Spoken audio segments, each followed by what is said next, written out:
Bueno, pues, buenas tardes. Como he aprovechado que estaba probando el micrófono y os habéis quedado callados como cuando empieza el examen, pues vamos a aprovechar que ya está todo el mundo atento para, por mi parte, dar la bienvenida en nombre de Copa del Colegio de Valladolid, dar la bienvenida a la gente que viene del otro lado del muro de Invernalia, pensando que aquí estábamos muertos de frío. Tiene su aquel que te lo diga gente de Zaragoza, pero bueno, gente de Madrid lo entiendo igual. Y bienvenidos a la gente de Valladolid, a la gente de la casa, a los amigos, para esta jornada, este cuarto simposio de baloncesto colegial, tomando el testigo y tomando el relevo de Madrid, de Sevilla y de Valencia, que lo hicieron anteriormente, y en esta edición de 2019-2020, temporada 19-20, toma el relevo Valladolid. Y yo creo que lo primero que corresponde es dar las gracias a quien nos ha abierto su casa de par en par, quien nos ha dado las llaves de la vivienda para que pudiéramos prácticamente hacer lo que quisiéramos. Así que antes de explicar lo que va a consistir la jornada, quiero pedir la presencia aquí conmigo. Vamos a ir completando este quinteto de baloncesto con gente que se va a ir incorporando a la mesa. Y quiero pedir en primer lugar, aunque luego le echaremos cariñosamente para que se siente más cómodo y esté a gusto, a Gonzalo Alonso Landaburu, coordinador de deportes del Colegio San José, para que nos pueda dar la bienvenida en nombre del centro.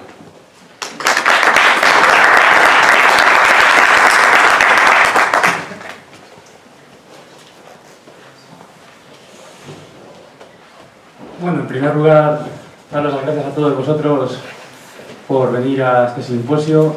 Es para nosotros, como miembros de la comunidad educativa del colegio y del club deportivo, un auténtico placer organizar la Copa Colegial este año y tenerles aquí, tener a estos ponentes, a Estefan Dumas, a Javier Hernández Bello y a Teresa Álvarez con nosotros, pues es un auténtico honor. Y bueno, pues que estamos encantados. Promovemos mucho los valores del deporte de la Copa Colegial en nuestro colegio. Tratamos siempre de que todos los niños del colegio practiquen deportes.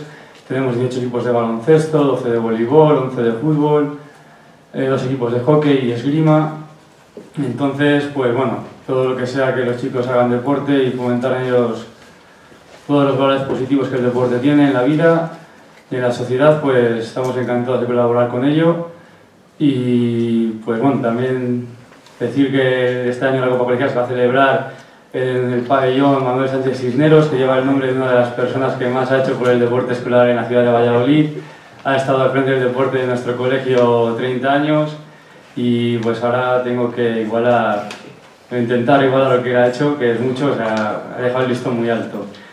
Y por mi parte nada más, espero que disfruten mucho y es un auténtico placer tenerles aquí con nosotros. Vale.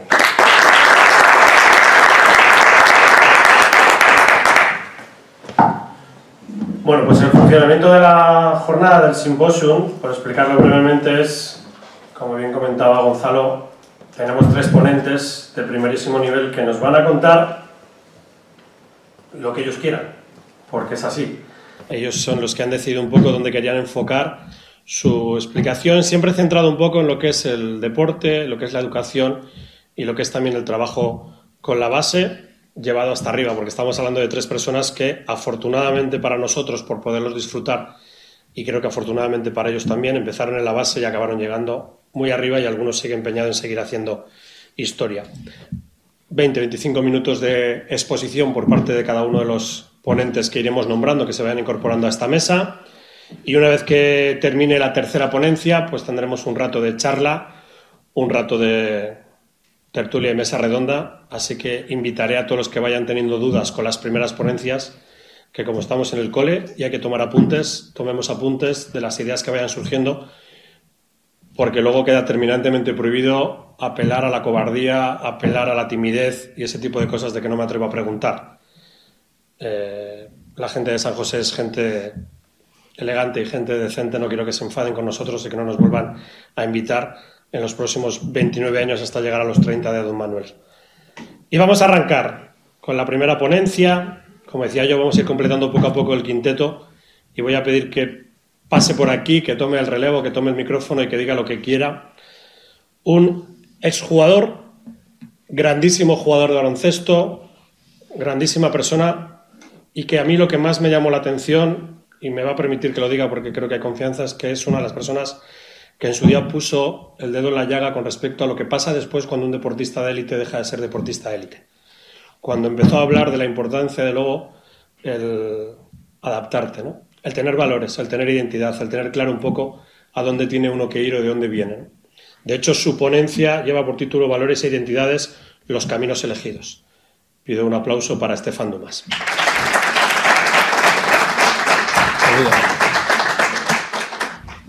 Buenas tardes a todo el mundo.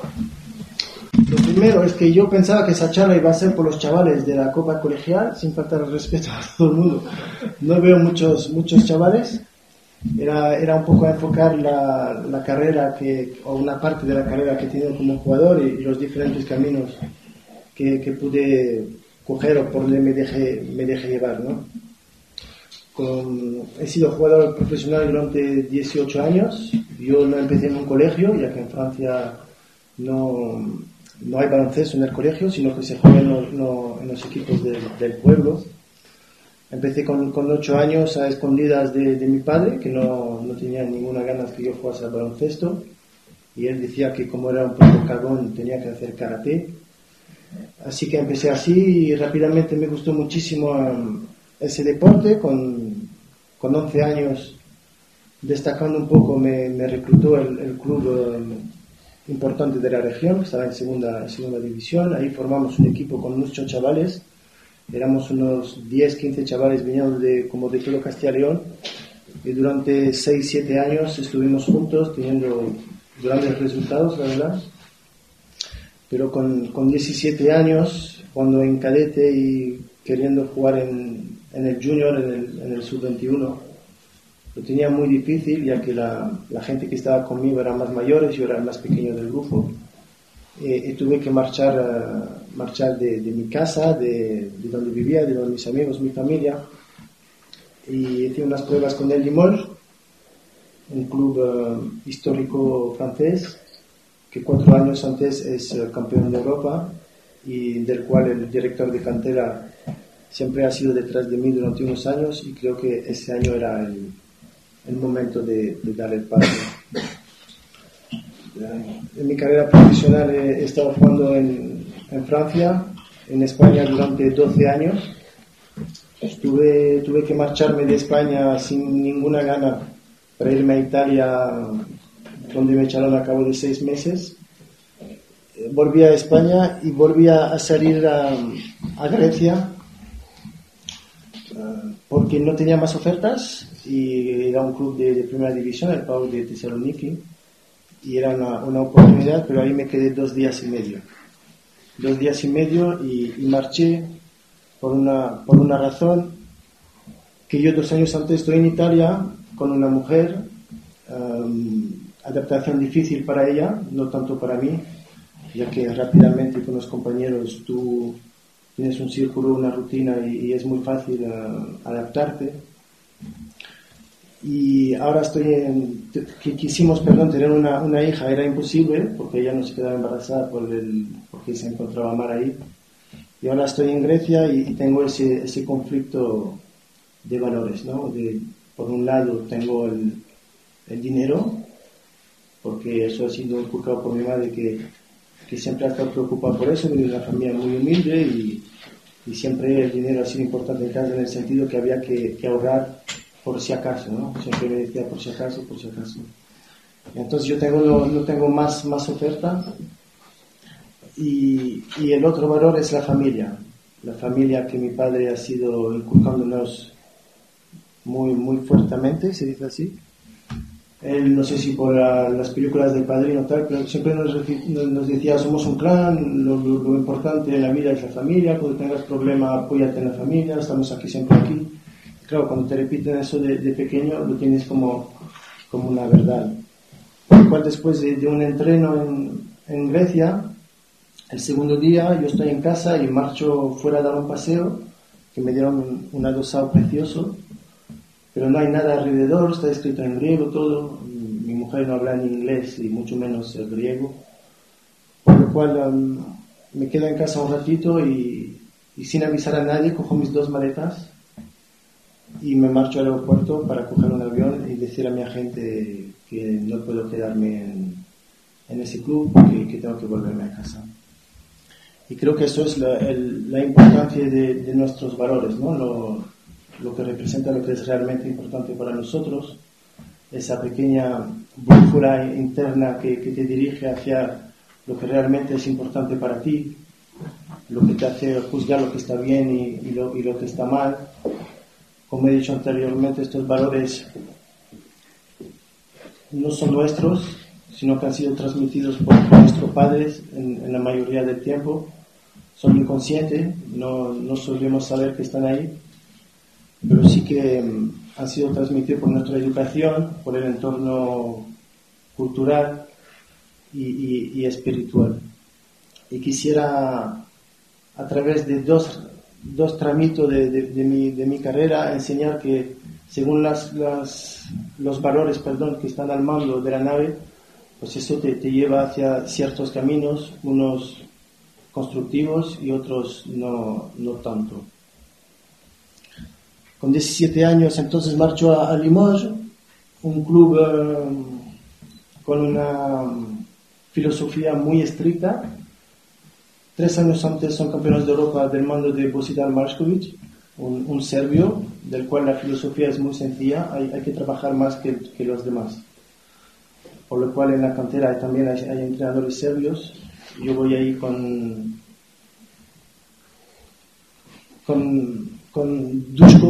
Draško, que iba a ser un poco con mi tutor en esta ciudad, y voy con un amigo del sur de Limoges.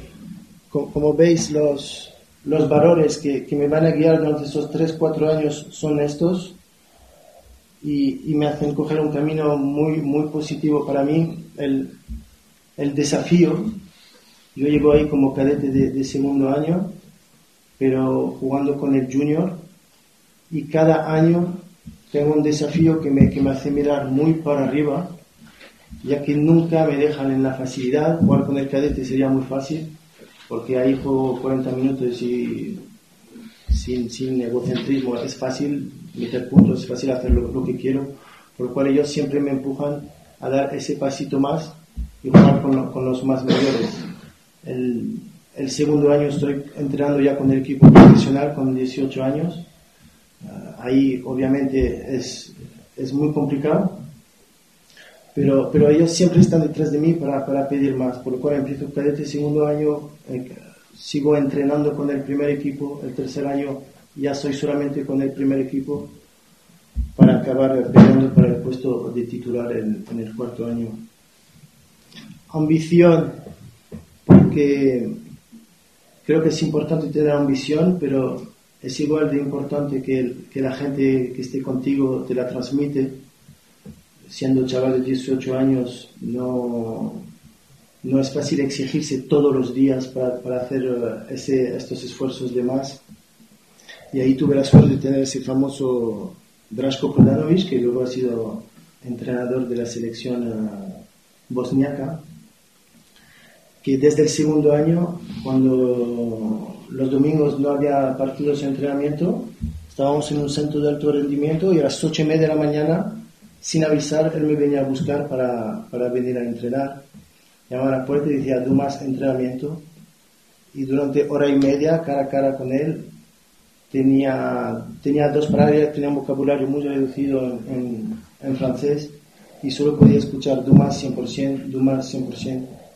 Por lo cual eso siempre me ha hecho mirar hacia arriba y poder mejorar con esa ambición que yo tenía, más lo que tenían los entrenadores conmigo, exigiéndome, doblando los turnos de entrenamiento. Siempre he entrenado con 2 equipos, el equipo superior y jugando los partidos con las 2 categorías. Éxito, y eso quería hablar más del efecto, se llama el efecto Pigmalión, no sé si habéis escuchado hablar de ello. Es un poco es las expectativas que influyen muchísimo en el rendimiento. Y yo cuando llego a Limoges puedo sentir hasta expectativas que hay en mí, los entrenadores detrás de mí, el club que me apoya muchísimo, los entrenadores que me exigen, y eso hace que al final te lo crees y te permite soñar en llegar en el primer equipo. El respeto inculcado desde pequeñito, el respeto para los mayores. Cuando yo llego a Limoges 2 años antes, hacen un torneo en mi pueblo del sur de Francia, y yo soy mopa para poder estar aquí cerca de ellos durante los partidos y tener el derecho de entrar en el vestuario. Por lo cual el primer año que yo ahí me invitan a entrenar y está Richard Dacoury, que era un figura del baloncesto francés, y me acuerdo que cuando entré en pista para entrenar con ellos, yo le hablo de usted, y él me dijo: Steph, ahora que entrenas con nosotros, por favor, llámame de tú, que eres uno más. Y aunque poco a poco tenía más sitio dentro del primer equipo, siempre he mostrado muchísimo respeto hacia esta gente que idolatraba antes, y el retorno de eso, creo que ellos me acogieron los brazos abiertos, siempre me han cuidado muchísimo, dándome apoyo técnicamente, pero también mentalmente, porque no era fácil entrenar más que los demás sin jugar al principio. Siempre han estado ahí para ayudarme, en guiarme en el camino, porque también es fácil salir, y ellos siempre han estado ahí como tutores. La autodisciplina, porque con 17 años que vas ahí, compartes piso con un chico de 16, amigo tuyo, lo más fácil es irte hacia la diversión. Una anécdota es que ahí el primer mes o el segundo mes creo que hice el error de ir a un cumpleaños de invitado con el junior. Yo jugaba el día siguiente con el cadete, y el error de tomar la primera copa, ¿no? Que dices, venga, la primera o otra más, y al final llegas a casa a 5 de la mañana, tienes partido el día siguiente con el cadete, obviamente te pillan porque llegas, si no te cuesta estar bien, la cara se te nota. Y tengo reunión con el presidente que me convoca y me dice: Stefan, eso es el último aviso. Nosotros creemos muchísimo en ti, lógicamente ahora deberías de estar fuera, te vamos a dar otra oportunidad. Y creo que eso me sirvió para tener el rumbo claro, y lo que más me sirvió aún detrás es echarme novia, que eso me enfocó más hacia el baloncesto. Además, una novia que era la hija de dicho presidente, y que además de presidente era mi agente, por lo cual lo tenía 24 horas conmigo, y era muy difícil salirse de lo que él exigía, ¿no? Y seguridad, porque eso para mí era lo más importante, el tener apoyo de mis padres. El segundo año que estoy en Limoges me invitan con el primer equipo de pretemporada, y al volver el entrenador Bogdan Tanjevic me propone ser parte a 100% del grupo profesional, pero con una condición: que yo dejé de estudiar. Entonces acabo de fallar el bachillerato, bien fallado, y digo, bueno, tengo que hablar con mi padre. Y mi padre, tuvimos una charla interesante, en la cual me dijo, me acuerdo perfectamente, me dijo, porque él había querido ser jugador, pero no lo consiguió, se fue por la otra vía. Y me dijo: Steph, hay muchos chicos que tienen talento, pero pocos lo consiguen. Lo único que te pido es que en unos años, cuando mires atrás, no te arrepientas de lo que hayas hecho, y no tengas ningún remordimiento.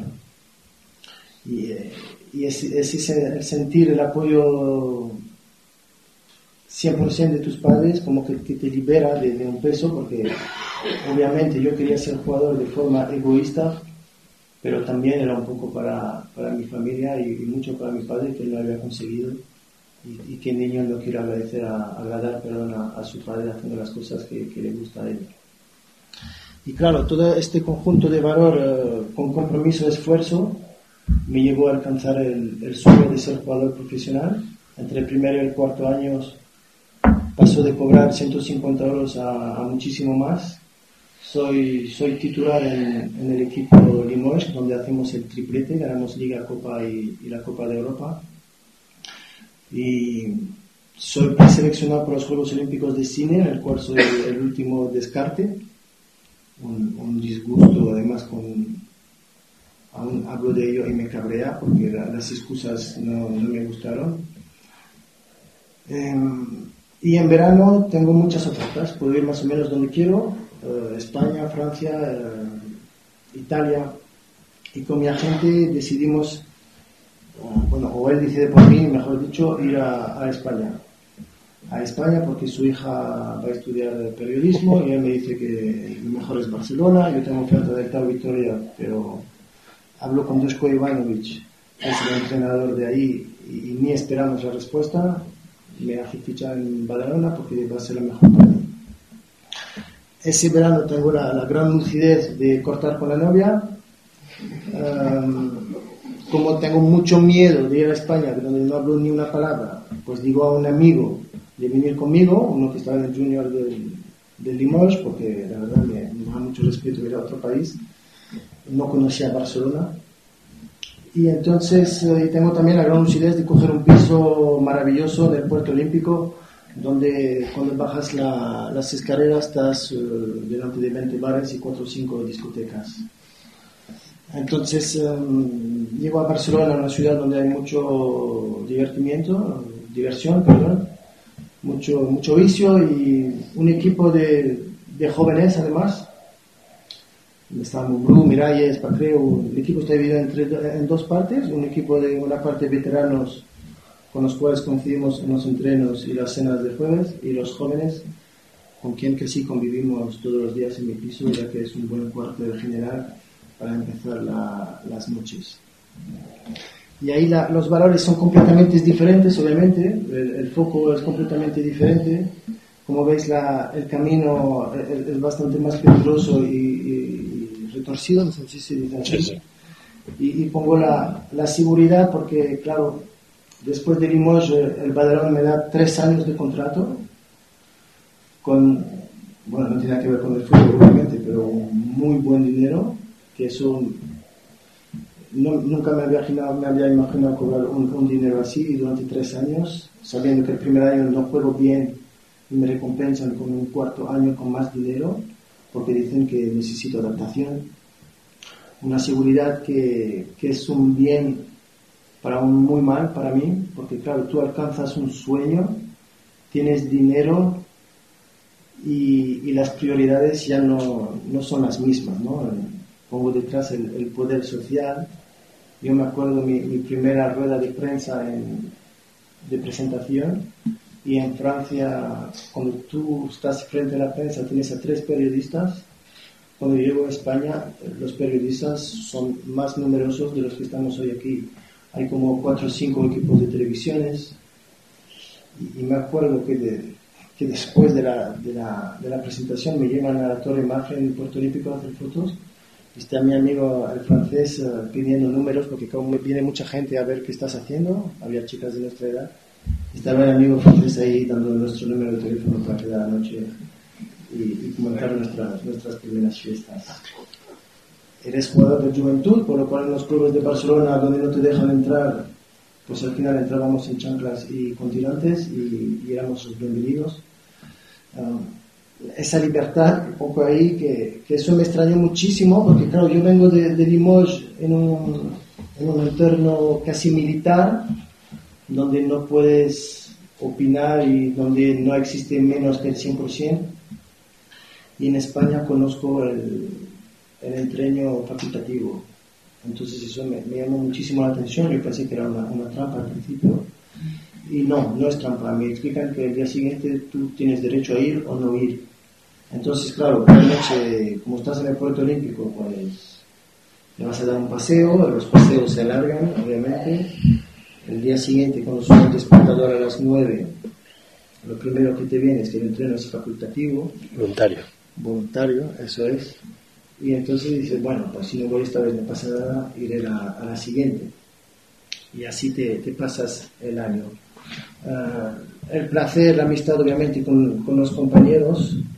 Además, yo tengo la suerte de ser extranjero, por lo cual tengo doble influencias. El grupo español, que le gusta salir los jueves y después del partido para celebrar o ver las penas, y los americanos también, que como soy extranjero tengo derecho a estar con ellos para las fiestas de rap, hip hop y todo lo que sea entre semana. Obviamente hay también algo de baloncesto en eso, porque se va a entrenar, pero se va a cumplir ya, no se va con la ambición que había en Limoges. Y obviamente el resultado, bueno, Javier ahí me conoció 2 años después, que el Juventud no me quiere más y me ceden al Valladolid, donde me echan después de 6 meses. Y claro, ahí la verdad es una lástima, pero porque has luchado tanto para un sueño, ahora que lo tienes, parece que no lo valoras. 4 o 5 años después he dividido mi salario por 3, no tengo más ofertas y es cuando tengo que irme al extranjero a buscarme la vida, ya que no quería bajar a segunda división y acabé obviamente jugando en segunda división. Lo que quería comentar y explicar, y me hubiese gustado que hubiesen jóvenes, es que los caminos, la buena noticia es que no son sin salidas. Hay veces es bueno pararse para hacer 4 preguntas. Si lo que estoy haciendo, la gente con quien estoy rodeado, y lo que creo acerca de mi vida personal o de mis relaciones o de mi trabajo, me está llevando por el camino del que yo me propongo, o si es el camino que me está llevando. Eso quería compartir un trocito de mi vida con vosotros. Muchas gracias. Ya está después.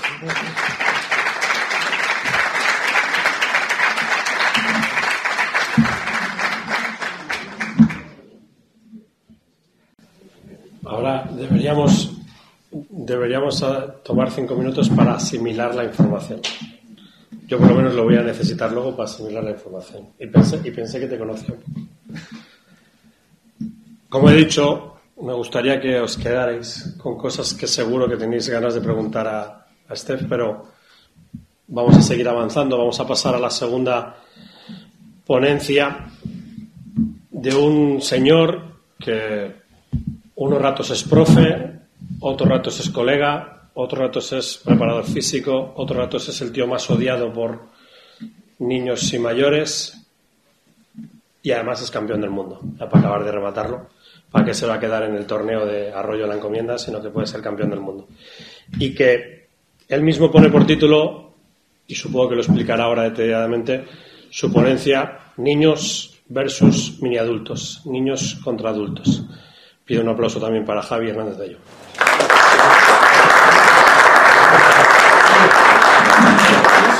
Muchas gracias por la invitación. Es la primera vez que estoy en el salón de actos de San José. Sí que he estado como jugador de pequeño y creo que tengo aquí un par de entrenadores, parece que no ha pasado el tiempo, Óscar y Eli, que me entrenaron pues, cuando tenía 11, 12, de los 12 a los 14 creo que fueron los dos que estuvieron conmigo. Entonces creo que es de las últimas veces que he estado en San José fue por aquella época, hace muchos años, eso sí. Enfrente he pasado un montón de veces y miento, con mi hijo también he venido al nuevo polideportivo, que es extraordinario. Bueno, yo no sé, cuando me llamaron me dijeron que podía hablar de lo que quisiera y yo, esto es como cuando haces preguntas abiertas que dices, ¿qué tal? ¿Qué tal va todo? Entonces te empiezan a hablar, te empiezan a soltar y no paras de hablar en 2 horas, pues esto es prácticamente. No sé si queréis saber cosas, que me imagino que sí, sobre la Copa del Mundo, el Mundial y demás, eso lo dejamos para el final. Si queréis alguna pregunta de las que pueda responder o sepa, pues lo dejamos. Pero yo quiero aprovechar este foro para dar mi punto de vista de lo que es el baloncesto formativo. Estamos hablando de que entrenar con niños es lo más importante, tenemos en nuestras manos, vamos a decir, personas que realmente están sin formar y que nosotros les vamos a dar forma y queremos que lleguen a ser grandísimos jugadores. Estamos de acuerdo en eso, ¿no? Todo el mundo creemos que la etapa de la formación es la más importante, ¿sí? Vale, pues yo quiero que veamos la siguiente diapositiva y eso es una operación que si no vemos más, pues decimos, bueno, pues una operación. Pero claro, si a esa operación le añadimos un niño y ese niño además empieza a decir que quiere el bisturí, las pinzas y te va a operar, todos en esta sala diremos, yo no me pongo en sus manos, no puedo dar esa responsabilidad a un niño de 12, 15 años de afrontar una operación, ¿no? Esto que todos vemos de sentido común, ¿vale? Resulta que cuando pasan cosas como esta, que un chico de 15, 16 años debuta en la CB, o ese chico, Ricky Rubio, con 14 años debuta en la CB, no solamente no lo vemos normal, sino que los entrenadores y padres queremos que todos, a los 15, 16, 17 años, estén en alto nivel ya. Y ese es un gran error. Un gran error. Doncic, Ricky Rubio, hay uno en la vida. Uno cada no sé cuántos años. Yo no sé quién es mejor, ¿no? Uno u otro, pero esos son casos absolutamente extraordinarios. Cuando Steph hablaba de valores, creo que los valores son indispensables, fundamentales en esta etapa, pero creo que los valores llevados al máximo extremo pueden ser perjudiciales. Entonces, si ese valor de esfuerzo que hablaba Steph, que le llevó a llegar a alto nivel, lo multiplicamos por 1000, y yo como padre o como entrenador creo que a los 16 años este jugador o esta jugadora tiene que llegar, creo que nos estamos equivocando. Porque lo normal es que no llegue. A mí me gustaría preguntarle a Steph, ¿desde qué año llevas jugando con dolor? Desde los 20, ¿vale? ¿Qué realmente te retira? ¿Una lesión importante? ¿Dónde? En la rodilla, ¿vale? Si preguntamos a estos jugadores que han llegado de una manera muy pronta al profesionalismo, si realmente les ha merecido la pena, a lo mejor económicamente, algunos sí, pero claro, son dos. Mirad, Alberto Jodar, ¿os suena de algo? Pues debutó con 17 años, Pablo Sánchez, con 15 años, Arturo Sarmiento de Valladolid, ha dejado de jugar ya, Josep Franch, bueno, este ha hecho algo más de carrera, Ángel Rebolo, 15 años, debutó en ACB, no sabemos quién es, Juan Toledo, ni idea, Carlos Sevillano, un tal de Ripollés que jugó conmigo, Roberto Núñez, son un montón de jugadores que han llegado, o que llegaron, o que creyeron que habían llegado cuando tenían 16, 17 años y que se han ido perdiendo por el camino. Unos porque realmente llegaron demasiado rápido, otros porque las lesiones hicieron que tuvieran que dejar de jugar. Entonces a mí me gustaría que en un foro como este, en el que aquí hay padres, aquí hay entrenadores, pensemos que en la vida todo tiene un ritmo y ese ritmo hay que respetarlo. Entonces, todos los valores que Steph dice, como son el respeto, como son esa capacidad de esfuerzo, esa capacidad de sacrificio, evidentemente tienen que estar. Pero lo que no puede ser es que ese valor se convierta, ¿de acuerdo?, en el objetivo principal para llegar a triunfar a una edad muy cercana. Bien. ¿Creemos entonces que la actividad física puede ser perjudicial para los niños? ¿Qué pensáis? ¿Pensáis que una bala puede matar? ¿Qué mata, la bala o la velocidad de la bala? La velocidad de la bala. ¿Vale? Bueno, pero eso te puede pasar también con un hueso del lechazo, ¿no?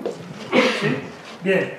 Entonces, yo he estado haciendo una revisión de artículos a nivel científico y he intentado ver si había alguna relación causa-efecto entre número de horas que se entrena o se juega, ¿vale?, y lesiones o cosas negativas que pueden pasar. Evidentemente, claro, si lo comparamos con una actividad como jugar a la PlayStation, en la que se pasan horas y horas y horas, pues la cantidad de actividad física que tenemos que hacer da igual, pues el 4, 7, 12, 16 horas siempre va a ser mejor que estén jugando a la PlayStation. Pero está claro que en la mayoría de los casos, el hacer mucho deporte, actividad física, no supone algo perjudicial para los niños. Pero hay un punto en el que esa actividad física se convierte en algo que puede ser nocivo para ellos. Y decís, ¿cómo es posible? ¿Qué prefiero? ¿Que mi hijo esté haciendo lo de la primera diapositiva o que mi hijo esté haciendo lo de la segunda diapositiva? ¿Qué preferimos? Segunda, ¿no? ¿Vale?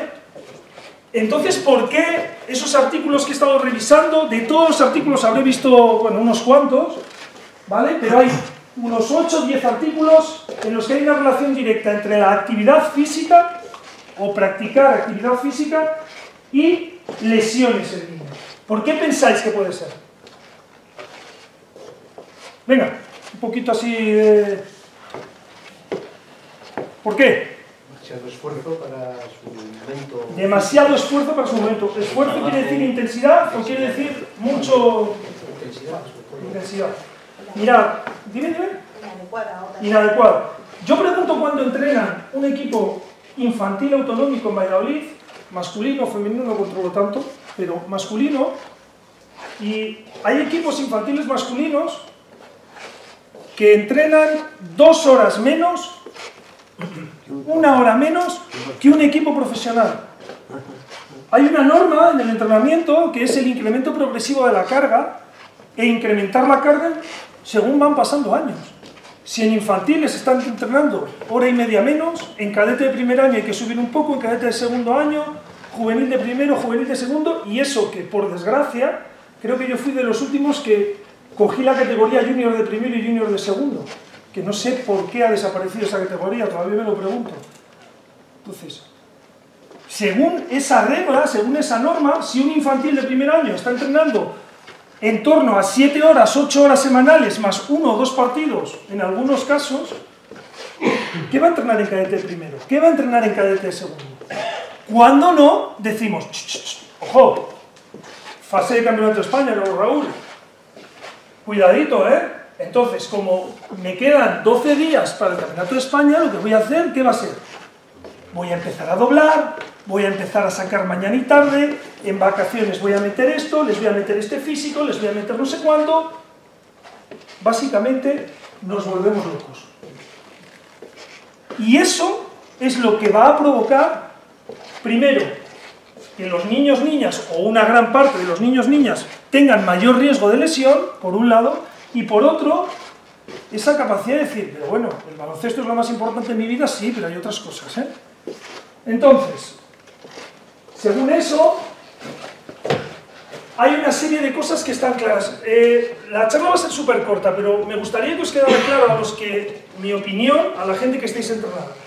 Si metemos mucho volumen de entrenamiento durante el curso, durante la temporada, súper importante, si hay un aumento brusco de los entrenamientos en una fase determinada, de repente, lo que os digo, campeonato de España, me vuelvo loco intersector, o mejor todavía, resulta que ahora en Navidades voy a meter un ciclo de 6 días, chicos, son niños, no son adultos.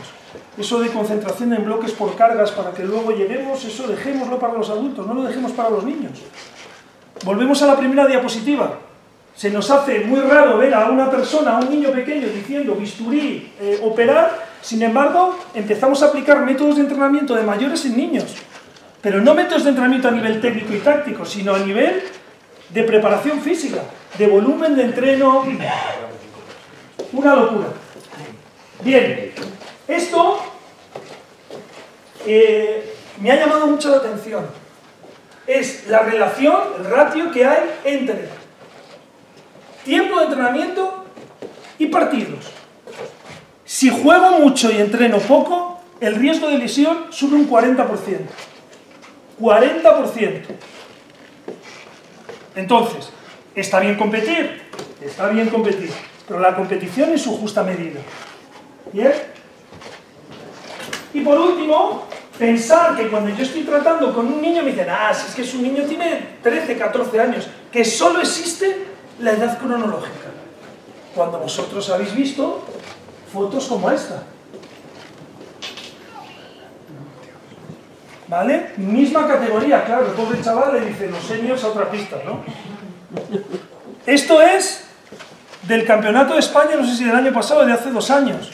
Entonces, lo que no podemos decir es que solamente existe un tipo de edad. No hay edad cronológica. Yo puedo haber nacido el 7 de enero del 72, que seguramente otra persona que haya nacido en ese año tendrá mi misma edad, pero evidentemente tiene que tener una edad biológica totalmente diferente. Pero además de esa edad cronológica y esa edad biológica, tenemos que pensar en esa edad de entrenamiento. ¿Qué significa eso? Pues yo puedo coger a un niño de 15 años, 14 años, que de repente no ha destacado, le veo aptitudes y le pongo a entrenar con el grupo de 14, 15 años que lleva entrenando desde que tiene 9 años baloncesto. Entonces, lo único que me gustaría que quedara claro en esta charla son qué cosas no tengo que hacer en estas edades de formación, ¿vale? ¿Qué cosas no tengo que hacer? Y pensar que los niños no solamente tienen la edad que marca, no, soy del 72 o del 69 o del 2002, sino que realmente nos tenemos que fijar en esa capacidad de desarrollo, esa edad biológica y en esa edad de entrenamiento, ¿de acuerdo? Bien, dentro de esa edad biológica hay una cosa súper importante, que es el pico de máxima velocidad de crecimiento, que es el periodo de la adolescencia en el que los niños y las niñas pegan el estirón. Entonces, está demostrado que en esa época, en ese periodo que puede ser, hay un primer periodo siempre de 11 a 12 años y luego hay otro periodo que está ahí de 13 a 15, a 16, ¿vale? En ese periodo es la etapa más propensa a las lesiones de los niños. Hay de un 20 a un 25% más de riesgo de lesionar. Pero no solo eso, sino tenemos que saber que cuando son de 10 a 12 años hay más riesgo de lesiones agudas, esguinces de tobillo, roturas, porque no está el hueso bien formado, y a partir de los 13 a 15 son más las lesiones por sobreuso, tendinopatías y todo lo relacionado con partes blandas. Entonces, ¿cómo podemos hacer para controlar esto? Soluciones. Sabemos 3 cosas claras. Primera cosa clara, hay una etapa que es la de mayor riesgo de lesiones, ¿no? Hemos dicho que es cuando ¿qué? Cuando pegan el estirón, ¿no? Entonces, ¿cuál sería la solución? La primera solución. 1 metro. Yo tengo que tener un control de lo que va creciendo el niño. Yo como entrenador tengo que tener un control de cómo va creciendo el niño y le tengo que medir semanalmente, a lo mejor es muy pesado, pero cada 3 semanas, cada mes, tengo que hacer una medida. Y si yo estoy viendo que de un mes a otro ha pegado un estirón de 4 o 5 centímetros, ojo con este jugador, ¿vale? Ojito con ese jugador, es muy sencillito. Entonces, tengo que tener ese control de las medidas antropométricas. Y por otra parte, una vez que he decidido, que he visto que estamos en ese periodo de máximo crecimiento, ¿qué tengo que hacer? Mirad, eso es un plan, por ejemplo, de la selección absoluta de este año. Claro, si yo hago que justo en la etapa en la que tienen más posibilidad de ¿qué? De lesionarse, lo junto con periodos de máximo volumen o con entrenamientos tipo que hacen equipos profesionales, pues evidentemente el riesgo de lesionarme es prácticamente seguro. Entonces, controlar. Importante que en esos periodos, fijaros que 2 cosas más fáciles. Un metro para medir y no hagáis cambios bruscos de la carga en esos periodos. Ya está. Solucionado. Con eso lo tenemos solucionado. Bien. 4 cosas, voy acabando. 4 cosas para entrenar en formación. La primera de todas, la charla que ha dado Steph. Hay que enseñarles a entrenar en valores. Importantísimo, no me voy a parar aquí porque Steph ha dado una charla, aunque ha sido como súper personal, pero creo que ha quedado clarísimo el tema de la importancia de los valores y cómo esos valores te pueden guiar en la vida, ¿de acuerdo? Y condicionarte a hacer una cosa u otra. La segunda, ¿vale? Tenemos que retrasar la especialización todo lo que podamos. ¿Y eso qué significa? Pues que es que está súper bien que empecemos con escuelas de baloncesto, de balonmano, desde que tienen 5 o 6 años, pero no solamente pueden hacer baloncesto y balonmano. Tienen una etapa muy larga para llegar. No queramos ser Luka Doncic, no queramos ser Ricky Rubio, porque si no nos vamos a convertir en los de azul, ¿vale? En los de azul. Entonces, por favor, cuanto más tarde la especialización, mucho mejor. Tercera, básico, el trabajo de las habilidades motrices. ¿Qué es eso? Pues saber saltar, saber caer, saber correr, saber desplazarme hacia adelante, hacia atrás, cambiar los planos. Yo, ahora que estoy bueno, pues con deportistas que tienen, vamos a decir, que ya no están en la etapa de formación, me sorprende mucho, y Steph está aquí para decir, grandes problemas para saltar y caer bien, grandes problemas para apoyar, grandes problemas para desplazarse. ¿Por qué? Porque como eso no era importante, como para ser Luka Doncic, lo que tengo que hacer es entrenar 1 hora y media, cara a cara, tirar y ya está, y meterlas, es suficiente. Entonces nos olvidamos de ese trabajo que es básico, ¿vale? Y por último, y lo más importante, tienen que divertirse. Y la competición es súper importante, pero como he dicho anteriormente, hay que tener cuidado con control. Vale. Para acabar, todo esto, ¿vale? ¿Quién pilota habitualmente? ¿Quién está pilotando esta nave? ¿Quién pilota esta nave del entrenamiento de formación? El entrenador. ¿Qué tipo de entrenador? Por los jovencitos, ¿vale? Los recién llegados. Y gracias a Dios, pues porque está aquí Óscar, que tenemos unos cursos de formación, que nos forman, que somos capaces, pero realmente, estos entrenadores jóvenes que acaban de llegar, que están pilotando la nave, que tienen una ilusión increíble y que no se la podemos quitar, ¿vale? Tienen que estar tutelados por un entrenador superior o por un licenciado que les diga lo que tiene que hacer. Si no, todos los errores que estamos cometiendo se van a volver a reproducir. Entonces, ¿qué tiene bueno tanto la Federación de Castilla y León como la Federación Española de Baloncesto en las etapas de formación? Bueno, que desde muy temprano hay un seguimiento físico, hay un seguimiento médico y hay un seguimiento técnico-táctico y siempre, ¿vale?, con los mejores profesionales al alcance. ¿Qué va a hacer? Pues que niños que se empiezan a captar con 10, 11 años, con un régimen de trabajo adecuado, acaben llegando. De hecho, de todas las selecciones de Europa, quizás la española, quizás no, la española es la que más gente, ¿vale?, o la mejor relación entre las personas que empiezan jugando en cadetes, en infantiles, en sub-15, y la gente que llega a alto nivel. Eso hace que el trabajo bien hecho, pues muchas veces, pues acabe como acabó este año con el tema de la consecución de la Copa del Mundo en China. Entonces, 3 cosas claras, y al final preguntamos todo lo que queráis.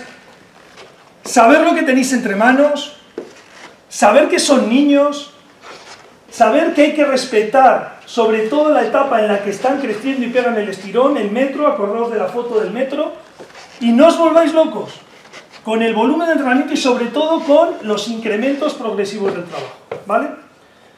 Pues nada más.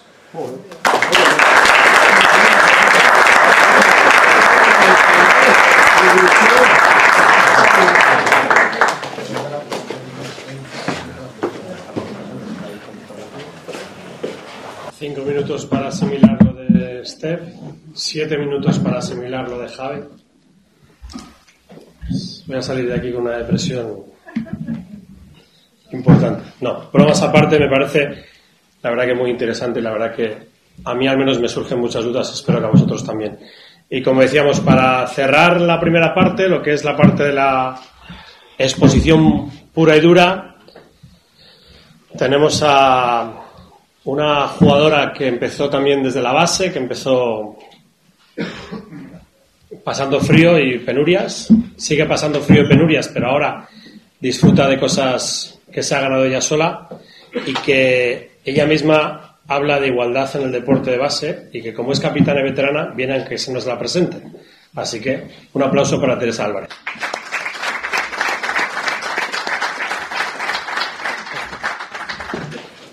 La verdad es que, bueno, en primer lugar estoy muy agradecida por estar aquí. Muchas gracias por incluirme en vuestra familia del baloncesto, como comenté en su momento. La verdad es que siempre he sido muy aficionada al baloncesto porque a mis padres les encantaba. He ido a ver siempre al antiguo Fórum, Grupo Capitol, Blancos de Rueda, que veía jugar. Y luego, bueno, con toda la época que estuvo un poquitín más parado y ahora pues todo lo que podemos, al final lo podemos ver. Lamentablemente me enamoré del balonmano y tuve que dejar un poco el baloncesto como aficionada, pero bueno, me gusta mucho y muchas gracias por estar aquí. Además vengo hoy muy contenta, muy orgullosa, porque espero que todo este fin de semana hayan visto las noticias del balonmano femenino, en el subcampeonato del mundo. Un equipo una generación nueva, que están haciendo cambios, que el año pasado quedaron, creo que 13º o por ahí, y que bueno, que se ha demostrado que con trabajo y sobre todo con mucha competitividad, pues hoy se consiguen buenos resultados. Entonces, pues bueno, hoy estoy más contenta. Y lo que más o menos os voy a contar es mi opinión y sobre todo lo que yo he vivido en la igualdad en el deporte desde la base. Entonces, más o menos voy a contar mis años desde que empecé yo, que era el Levín. Empecé con 10 años, yo me salté la época Benjamín, no practicaba balonmano, practicaba tenis. Y luego, bueno, acabar un poquito con lo que yo he estado haciendo con mi época senior y sobre todo, bueno, pues un par de apuntes con lo que a mí me gustaría que nosotros inculcásemos desde la base, ¿vale? Bueno, simplemente como concepto de igualdad, bueno, pues me he metido en Google, me he metido en la RAE, a ver qué cositas nos decían. Me gusta el número 2 de la RAE, que es principio que reconoce la equiparación de todos los ciudadanos de derechos y obligaciones. La verdad es que yo me pregunto qué es para mí la igualdad, y para mí únicamente la igualdad es que me reconozcan por lo que hago, por lo que pienso, y no por mis características ni por lo que soy. Y la igualdad en el deporte debería ser cuando nos valoran por los resultados obtenidos, por las horas de entrenamiento y sin importar de qué sexo seas o qué deporte hagas. Y a mí es lo que me gustaría que todo el mundo lo pensara. Entonces, creo que todos nosotros tenemos que pensar que es para nosotros la igualdad en el deporte. La igualdad por un lado y la igualdad en el deporte. Como cuando me dio aquí mi amigo para poder hacer esto, pregunté un poco a mi equipo qué es lo que había visto, qué experiencias han tenido ellas. Las grabé un poco y os lo voy a poner, ¿vale? No ha habido ningún filtro, es decir, lo que me ha contestado lo he puesto sin decirles que tenían que decirme opiniones positivas o opiniones negativas. ¿Vale? ¿Qué soy? ¿Qué se ha liado?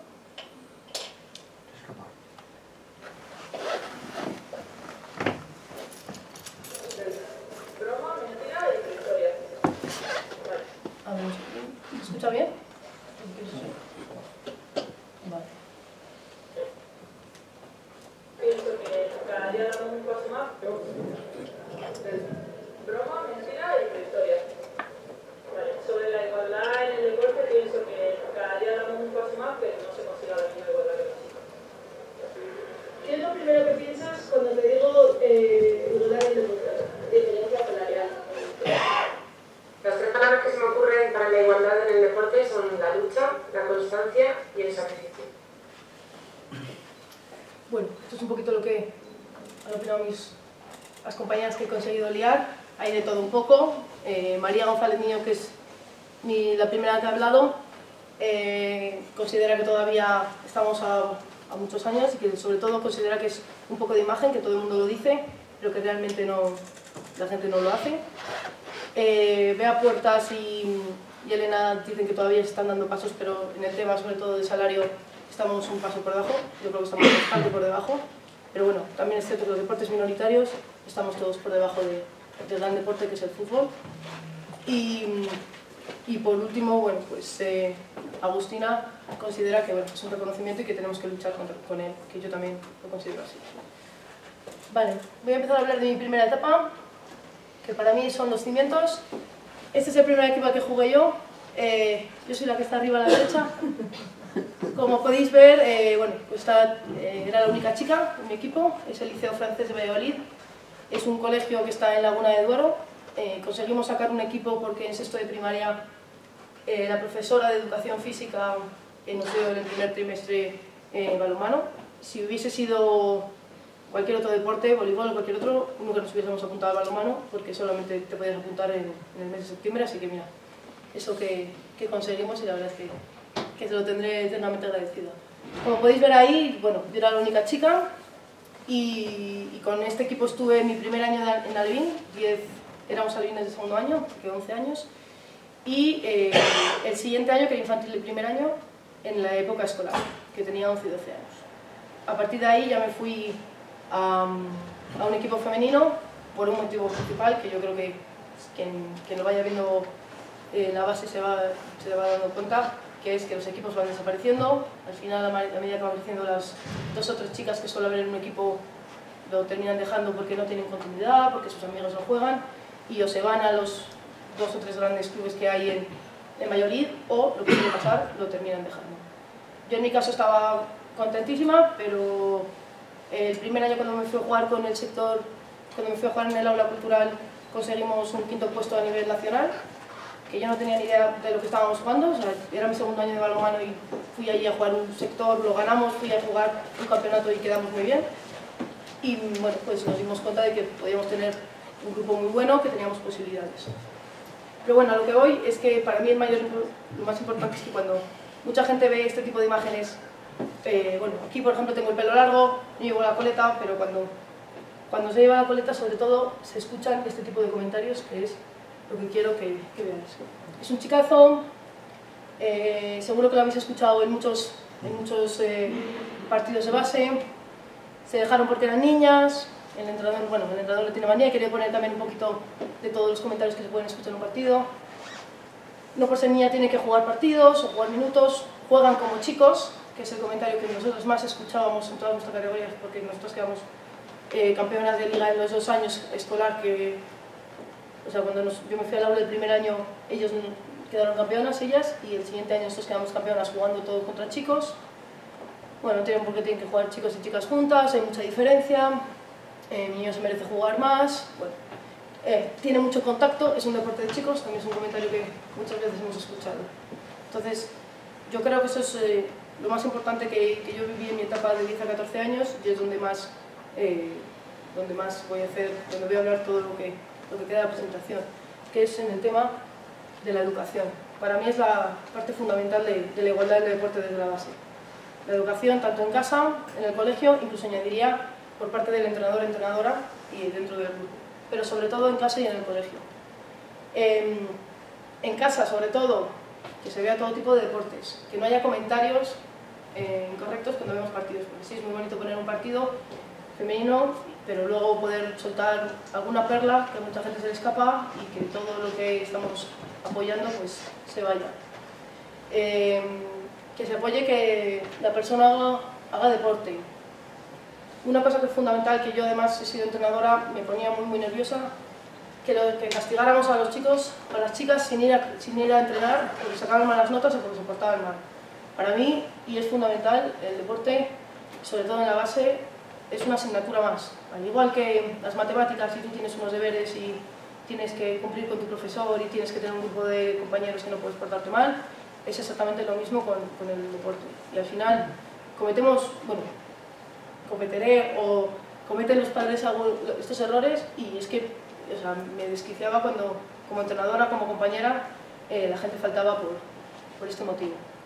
Y tanto en el colegio, que todos los profesores se involucren muchísimo. Es el otro punto que para mí es fundamental en la base. Que el profesor valore que los alumnos, aunque sean pequeños, hagan deporte, que se les premie, que en clase se les ponga en alza, porque al final es fundamental para ellos, porque si el profesor no te termina apoyando, si no te da un poco de flexibilidad, si no respeta que puedes tener otras actividades fuera, hay un problema. Aquí también les pregunté a mis compañeras un poquito todo, qué es lo que ellas pensaban, y esto va unido al siguiente punto, que son de los 15 a los 18 años. Para mí lo fundamental es en esa etapa, que es lo que pone ahí, que son los cimientos.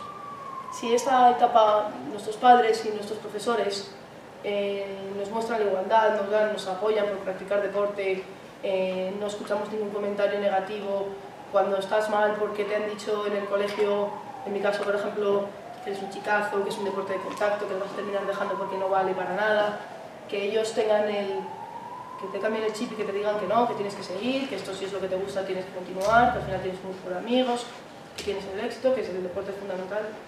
Para mí es la clave. En los 4 años tenemos esa base, tenemos esa igualdad por parte de los padres y por parte del colegio y nos educan a ello, casi lo tendremos todo ganado. Entonces lo pregunté a mis compañeras, esto es lo que me han comentado. ¿Has escuchado un comentario que te demuestra sobre tu sexo?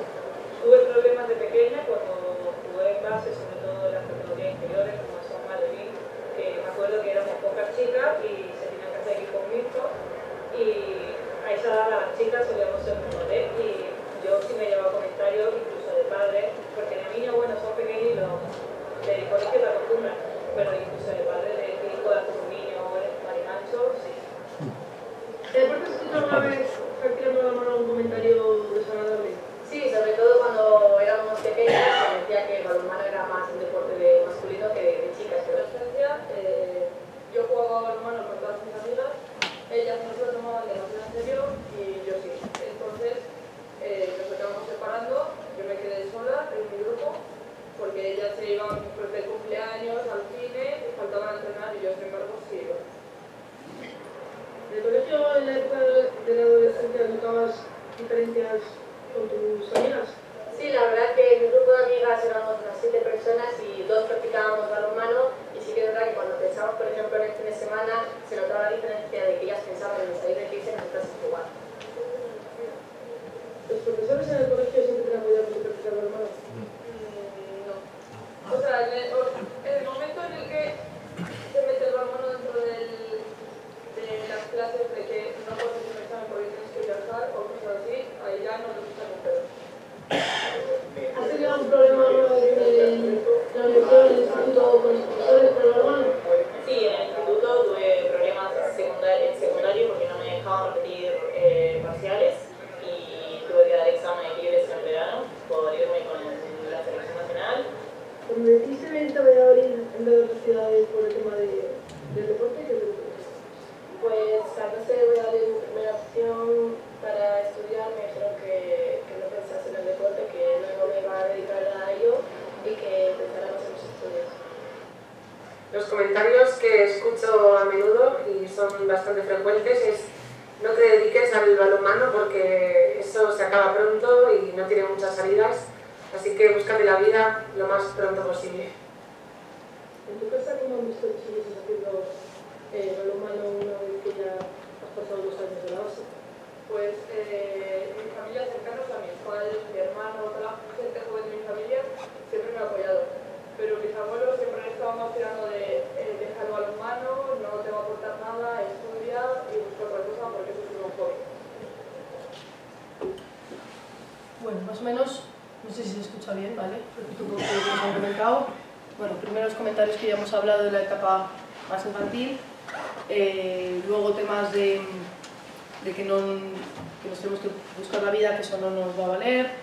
¿Qué más? Nos comentan que los profesores no apoyan lo suficiente. Bueno, yo eso lo he sufrido en la universidad. La verdad es que mi experiencia ha sido muy positiva a nivel de estudios, porque en mi colegio permitían que faltase por temas de balonmano, me cambiaban los exámenes, me ponían más trabajos y la verdad es que no tuve ningún problema.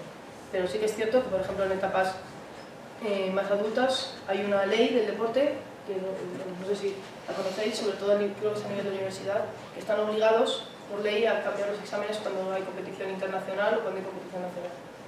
Eso, hay una ley muy bonita que luego casi nunca le hacen caso y que no intentan aplicar. Si es convocatoria ordinaria nos dicen que vayas a la extraordinaria, si es la extraordinaria te dicen que has tenido la ordinaria y así sucesivamente.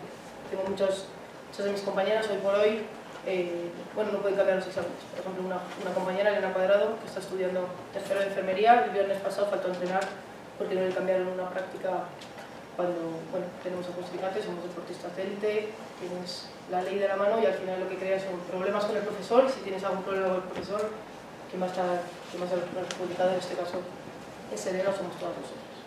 Entonces, bueno, de lo que ha comentado, me centro en lo mismo. Para mí es fundamental que en casa todo, cuando hay cualquier comentario negativo se apoye y el colegio que nos lo permita. Lo mismo en el caso de la siguiente etapa, que es de 15 a 18 años. He estado buscando un poquillo y lo que he encontrado es que hay un 35% de las mujeres que practican el deporte que dejan el deporte durante estos 3 años. Y me parece bajo. Realmente lo que yo he vivido en mi club es un porcentaje bastante más alto. En la primera etapa de 15 a... Bueno, con la categoría cadete, que es 14, 15, 16 años, existe la adolescencia, entonces aquí yo creo que es fundamental todo el tema de, bueno, primero, la llegada de la menstruación, que eso al final es muy importante y parece un tema tabú y es importante que desde casa pues, el desarrollo de la mujer se tome como algo normal y que eso no sea una excusa para no seguir practicando el deporte. El tema de la amistad, al final, mi experiencia personal habla de que a medida que vas creciendo te vas juntando con la gente con la que estás más tiempo y con la que tienes más relación y con la que compartes más cosas. Yo mi grupo de amigos de liceo sigo teniendo muy buena relación, pero al final mi día a día todo tiene que ser tienes tú de lunes a viernes, pero luego el fin de semana, torneos, y es muy importante que asumas, que puedas asumir que pueda existir, no tiene por qué pues, existir esa circunstancia y que la asumas como tal. Al final es muy importante que no puedes ir a todos los campamentos, a todas las fiestas que quieras ir o a todos los cumpleaños que quieras ir porque tienes un deporte que tienes que continuar con él y que has decidido continuar así. Bueno, y los estudios, que vuelvo a lo mismo, en esta etapa sí que además se nota muchísimo más, ya no es por castigo, ya es por un tema de, como no le da tiempo a estudiar, le quito el tema del alemán. Yo, por ejemplo, tenía colegio hasta las 5 de la tarde, porque teníamos que comer en el comedor, entrenábamos a las 7 y simplemente organizarse, estar un poco atento en clase, tener el apoyo en casa de cuando tienes algún problema que te ayude, los fines de semana currar, pero a nivel de estudios siempre me ha parecido más excusa delante de tus padres de decir que no has podido porque tenías entrenamiento antes que una realidad. Está claro que a todos nos fastidia entrenar el día antes de un examen o viajar un viaje largo el día antes de tener un parcial o un final un lunes, pero al final tenemos que valorar que es fundamental estudiar y que lo que hay que hacer es aprovechar el tiempo. Y para mí esto es importantísimo que en casa se apoye, sobre todo el tema de la amistad. Creo que es muy importante que cuando tenemos problemas, y aquí creo que la mujer sí que sufre más eso que el hombre, cuando tenemos problemas de que nos alejamos un poco más de nuestro grupo de amigas, sí que normalmente sufrimos más y necesitamos que ahí nos apoyen. Durante esta etapa mi experiencia ha sido bastante positiva. Estos 4 años quedamos campeonas de España y empezamos a ascender con el equipo con la base que ahora mismo es el equipo de División de Honor. Por lo tanto, creo que al final cuando los resultados además son positivos es mucho más sencillo continuar. Y es ahí cuando los resultados no son positivos, creo que es cuando más énfasis hay que hacer en la igualdad. En este caso además, respecto a la igualdad, quería comentar que ya en estos años y en los siguientes años, que ya es la época la época senior, ya no nos importa tanto los comentarios como sí los recursos que sufrimos, que vemos que no tenemos. En este caso nosotros con 18, 19 años estábamos jugando en División de Honor Plata y veíamos que casi cualquier equipo de Primera Nacional, que es como la tercera liga, ¿vale?, de balonmano, tenía mucho más recursos que nosotros, que la prensa era algo del momento y que eso poco a poco nos estaba...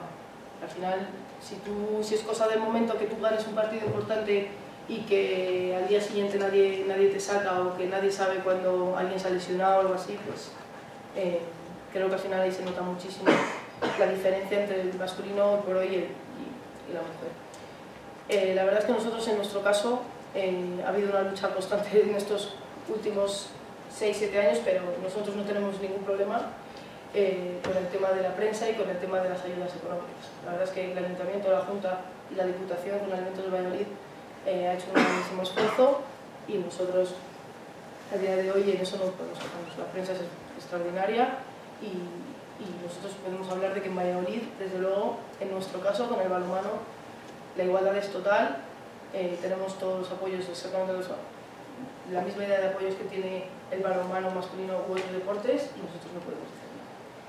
Y una cosa que para mí me parece fundamental es que, y me gustaría que dentro de 10 años, cuando alguien juega al balonmano, una chica sobre todo, se ponga a jugar al balonmano, sí que sepa que en Valladolid ha existido un equipo, o existe un equipo, que es el Aula Cultural de Valladolid, que ha conseguido 5 campeonatos de España, que esté jugando en División de Honor, que ha sido subcampeona de la Copa de Reina, que va a jugar en Europa, y yo creo que ese es el mayor problema que tenemos en cuanto a lo femenino. Solo salimos cuando hay éxito, y se olvida el año siguiente. Yo cuando me puse a jugar al balonmano, no sabía que había un equipo en el Aula que había quedado campeona de España hace 10 años, y lo debería saber y no lo he sabido hasta hace 5 años, cuando ya el club ha empezado a hablar un poquito de histórico. O por ejemplo, que Paloma Ranz, que es... Paloma Ranz es una mujer deportista de Valladolid, jugó con el balonmano en Barcelona en 92. Ahora mismo nos está ayudando el club. ¿Cómo no puedo saber, yo que soy deportista de Valladolid y jugadora de balonmano toda la vida, que tengo al lado mío, a mi lado, una deportista que ha jugado en las Olimpiadas? Pues eso es lo que yo creo que nosotros en el deporte tenemos que insistir mucho más, que haya un histórico, que se nos recuerde, que sepamos los éxitos que ha habido y que a partir de ahí conseguir que en algún momento la gente tenga un referente femenino, que yo creo que es fundamental. Yo cuando era pequeña me fijaba en Chema Rodríguez, me fijaba en Raúl González, me fijaba en jugadores de balonmano masculinos, y a mí me encantaría, no yo porque yo creo que va a ser muy difícil, pero que ver a una Benjamín y a un Benjamín, una Levin, que quisieran ser como jugadores de mi equipo, una Elena Cuadrado, como una Eli Cesario que estuvo el año pasado y que puede ser subcampeona del mundo, como una Amaya González de Garibar, que es para mí la mejor deportista de Valladolid. Entonces, bueno, pues eso es lo que a mí me gustaría. Como último apunte, quería comentar esto que he pasado, que no sé si seguís un poco en las redes sociales, bueno, sobre todo en el mundo del balonmano se ha hablado mucho. Cuando os pongo un poco en situación, cuando el balonmano ha quedado, se ha clasificado para semifinales, ganó absolutamente todos los partidos de la primera ronda, empató el primer partido de la segunda ronda y contra Rusia perdieron de 10. Rusia, un super equipo que luego ha quedado tercera del mundo y que también se jugaba en el pase. Perdió en 10, un partido que realmente estuvo muy mal en España. España, un equipo que no se esperaba que pasara de la primera ronda y pasó con 6 puntos, estaba prácticamente clasificada antes de jugar contra Rusia y dependían de que Montenegro ganase a Suecia. Suecia se jugaba el pase a semifinales y Montenegro se jugaba el clasificarse para el preolímpico. O sea, una situación de verdad para competir.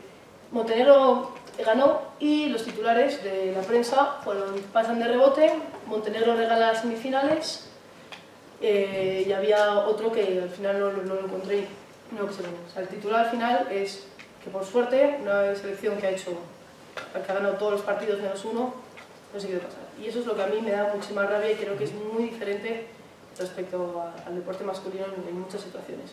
No se valora lo que tenemos, no se valora los resultados obtenidos, solo se busca que a la mínima ponemos siempre el comentario, ponemos lo que pueda dar de qué hablar y no de verdad lo que se ha conseguido.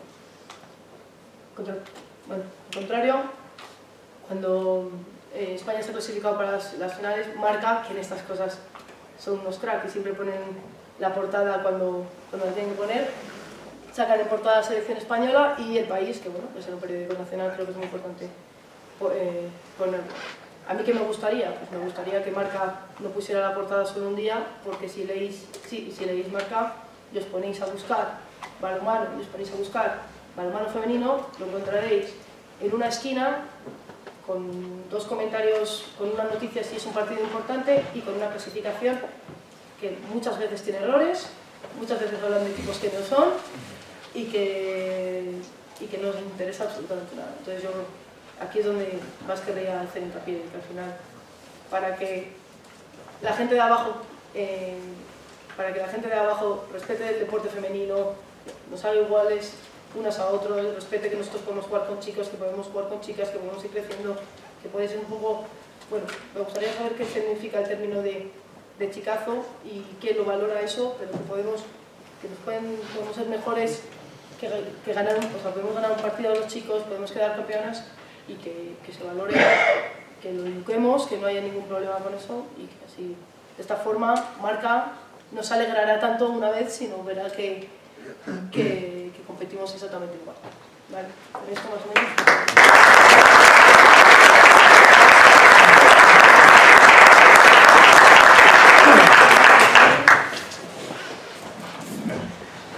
Bueno, pues no voy a decir lo que pienso, porque como es amiga no lo voy a decir, pero es una crack. Dice que no, pero yo de mayor quiero ser como Teresa Alba. Antes de pasar a la parte de las preguntas, de un poco de la mesa redonda, de la tertulia compartida, sí que quería pedir, porque también es para nosotros un orgullo, que puedan hacer unas palabras, igual que pedíamos antes que nos dijera, en este caso Gonzalo, unas palabras de bienvenida. Sí quiero pedir a un histórico del baloncesto a nivel internacional, que además tenemos el honor de que es embajador de la Copa Colegial aquí en Valladolid, que nos pueda dirigir unas palabras, como es Samuel Puente, al que pido también que nos acompañe aquí en esta mesa.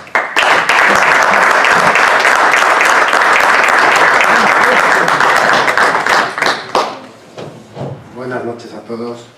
Primero me asentaré porque si no, no me encuentro muy cómodo. Bueno, primero dar la enhorabuena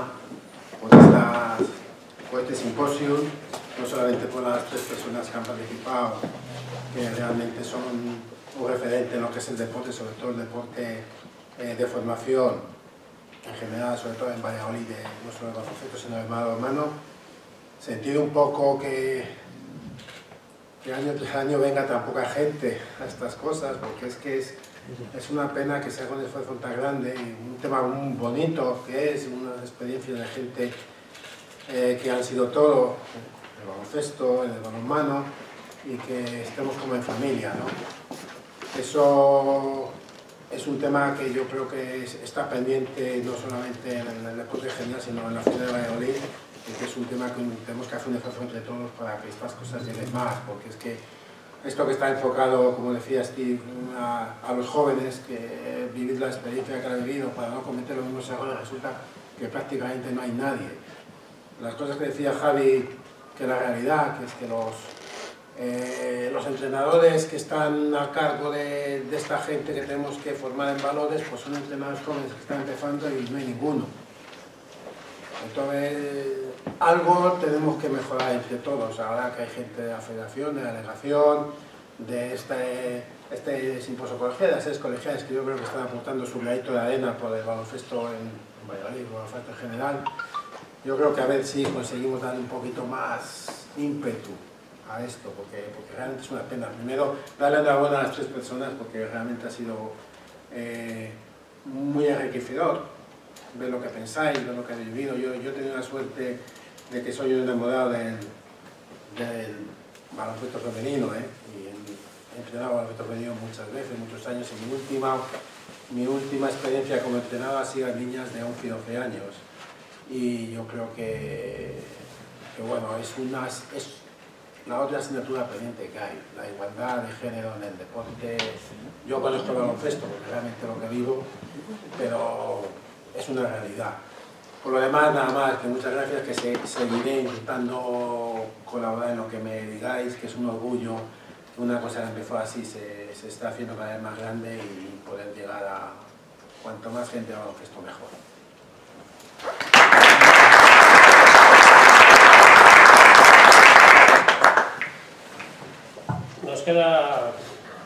Nos queda un poquito, pero quiero que lo aprovechemos bien, y en lo que pensamos, yo solo quiero hacer una pregunta y espero no tener que hacer más, que todas las demás las hagáis vosotros. Y una pregunta que, escuchando a las 3, me viene a la cabeza para los 3 por igual, cada uno llevándolo a su terreno. Y empiezo por Javi, para preguntarle algo muy sencillo de preguntar y muy difícil de responder, creo, que es si la situación de lo que tú has planteado en este caso está mejor o peor de cuando tú empezaste. No te sé responder. Creo que tenemos acceso a muchísima más información de la que teníamos, a muchísima más formación de la que teníamos, pero siento que por momentos la ilusión y el deseo que se tenía antes no se tiene ahora. Entonces, si pudiéramos unir la ilusión y pasión que se tenía antes de esos entrenadores antiguos, que yo tengo aquí unos cuantos que veo, con los conocimientos que se tienen ahora, sería, vamos a decir, la relación perfecta para que esto fuera hacia adelante. Yo digo muchas veces, y siento decir esto en este foro, yo doy clase a lo que es el TAFAZ, o el antiguo TAFAZ, que es un grado superior de actividad física, y hay una asignatura que se llama Deportes Colectivos, en la cual intentas enseñar un poco pues, cómo entrenar, ¿no? Cómo hacer. Y yo les pongo siempre el ejemplo de que son entrenadores de móvil, muchos.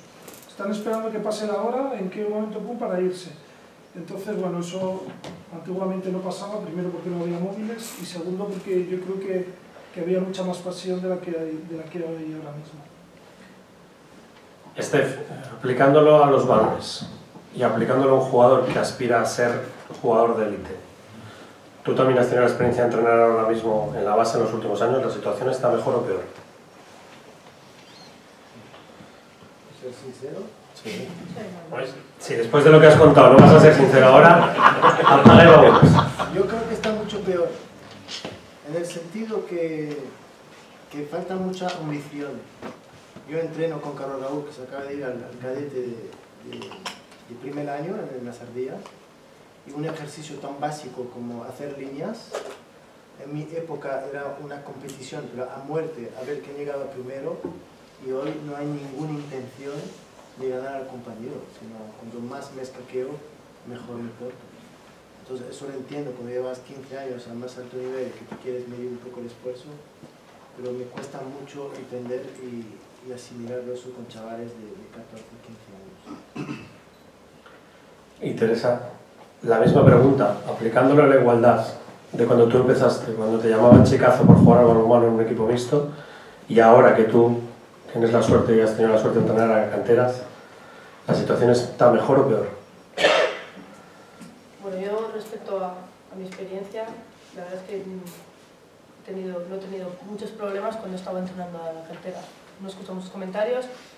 La verdad es que cuando yo entrenaba el Club Balonmano Laguna era casi todo, bueno, entraba a equipo femenino, no era mixtos lo que yo entrené, por lo tanto, cuando tú ya entrenas un equipo femenino que además no ganaba mucho, pues todo es mucho más sencillo, no escuchas comentarios negativos, pero sí que es cierto que a día de hoy cuando hay un equipo de la cantera de la base que todavía gana, que tiene, sí que creo que se siguen escuchando muchos comentarios. Sí que creo que por nuestra parte sí que ha mejorado, la igualdad sí que va para adelante, que sí que escuchamos los comentarios, pero cuando las cosas no vienen bien, creo que es muy sencillo sacar la puntilla, decir algún comentario negativo y que todo se va al traste.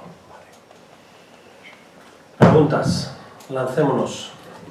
Cuestiones que tengamos para cualquiera de ellos sobre... Vamos, Javi, arráncate. Para eso estamos, sí.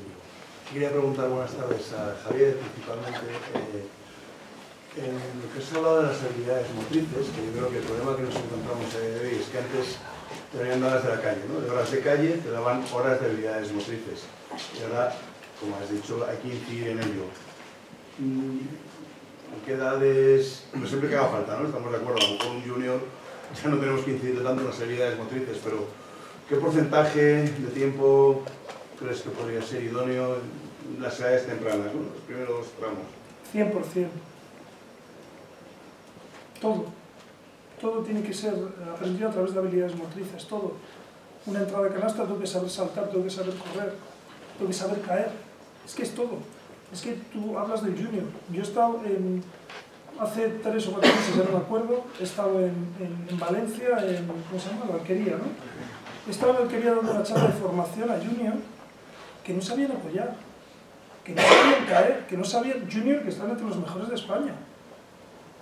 Fijaros hasta qué punto, últimamente, hace, no sé, un mes, una cosa así, he estado en Japón dando un tema de formación a entrenadores japoneses y su máxima implicación, su máxima vamos a decir, dudas, era sobre el trabajo de habilidad motriz básica. De cómo caer, de cómo prevenir, de cómo empujar, de cómo hacer un crossover step para cruzar, de cómo hacer un empujón para hacer una salida abierta.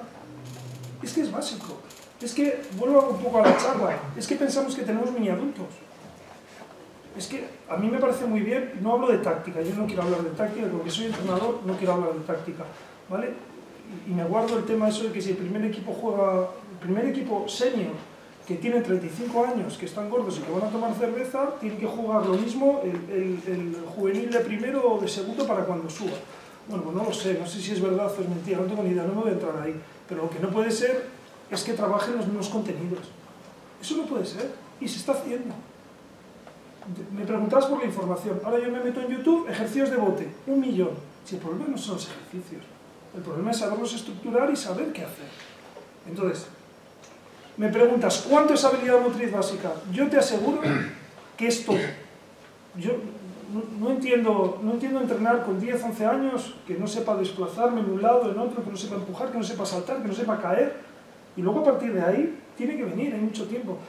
Yo estoy convencido, no vamos, seguro, porque voy por muchos sitios y veo muchos juniors, que cada vez que hago evaluaciones físicas de cómo caes, de cómo saltas, de cómo tal, un 70, un 80% caen mal. Al final se lesionan, ¿no? A ver, para mi clínica me viene bien que se lesionen, pero yo prefiero que no se lesionen. ¿Sabes? Entenderlo. Es verdad, lo digo siempre, prefiero que no se lesionen. ¿Qué porcentaje? Todo. Y a partir de ahí, lo que quieras. ¿Qué no es habilidad motriz básica? ¿Qué es? Pero en balonmano, en cualquier deporte colectivo. Entonces, yo me acuerdo hace mucho cuando empezaba en Maristas, que me decían, primero hay que enseñarles a correr. Y yo decía, ¡jo, qué pesado! Pero es que es verdad, primero que corran, luego que salten, luego que caigan, y luego ya veremos cómo se la cambian, cómo hacen, cómo tal, no os preocupéis, que hay mucho tiempo. Doncic, y así sin que salga, Doncic al final es maravilloso, pero al final hace daño. O sea, que no salga de aquí esto, por Dios, ¿no? Javi ha dicho que hace daño, entonces no. Quiero decir que hace daño porque todos quieren ser como él. Lo que os decía, no veo a ningún padre diciendo, venga, estudia anatomía que tú vas a ser cirujano en unos años. Y si veo a padres diciendo, venga, bota con la derecha 25 veces, 30 con la izquierda, cambia de mano, es que en los partidos no cambias bien. Vamos a ver. En fin. Hablabas antes, sobre eso quería preguntarte, hablabas de especialización, hablabas ahora de capacidades motrices 100%. Me quedo con la frase del metro de que cada uno, según va creciendo, uno va viendo, pero ¿hay alguna edad en la que uno diga debería ser por ley hasta esta edad obligatorio?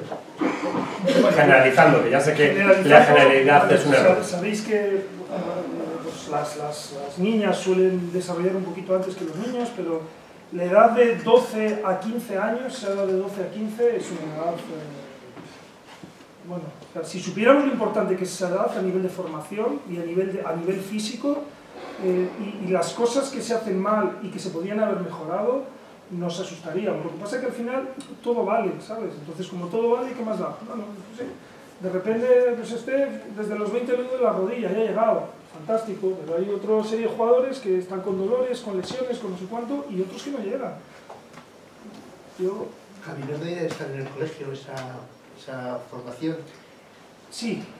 La educación, ¿quién la tiene que tener? ¿Los padres o los profesores? Los dos. En el colegio, el profesor de educación física tiene 2 horas, que está muy bien. 2 horas no, 45 minutos, en algunos casos menos, entre que se cambian, vuelven, hacen, no sé qué, no sé cuánto, menos. Ahí hay que trabajarla, evidentemente, ¿vale? Pero nosotros tenemos que ayudarnos. O sea, cualquier deporte, la primera parte, los primeros 20 o 30 minutos tendría que ser comunes al baloncesto, al balonmano, a todos los deportes en los que hay invasión de campo. Y hay un balón, un contrincante, un compañero, todo eso. ¿Qué diferencia hay entre un desplazamiento de balonmano para cruzar de baloncesto? Pocas. Luego está el reglamento, que en uno te deja 2 pasos, en otro 3, un balón es pequeño, otro balón es grande, pero al final es lo mismo. Y el problema de la especialización es que al final, pues es eso, especialización, y toda la especialización es buena a partir de unos años, ¿vale? Pero tienes que tener preparación. A nadie se le ocurre que un traumatólogo solamente estudie los huesos y como solamente tal, me salto los 6 años de anatomía y luego directamente me voy al MIR y hago todo. Pues no, pues esto es igual. Lo que pasa es que, vuelvo a repetir, pues no lo vemos así, es bueno, que pasen el rato. y dejamos a nuestros niños, que yo ahora soy padre también, en manos de personas que en muchos casos, en el mejor de los casos, tienen muy buena voluntad, pero que no tienen la formación suficiente. ¿Por qué? No porque no lo tengan, sino porque no hay una persona que les esté diciendo. Y eso se ha mejorado, es decir, que se ha mejorado.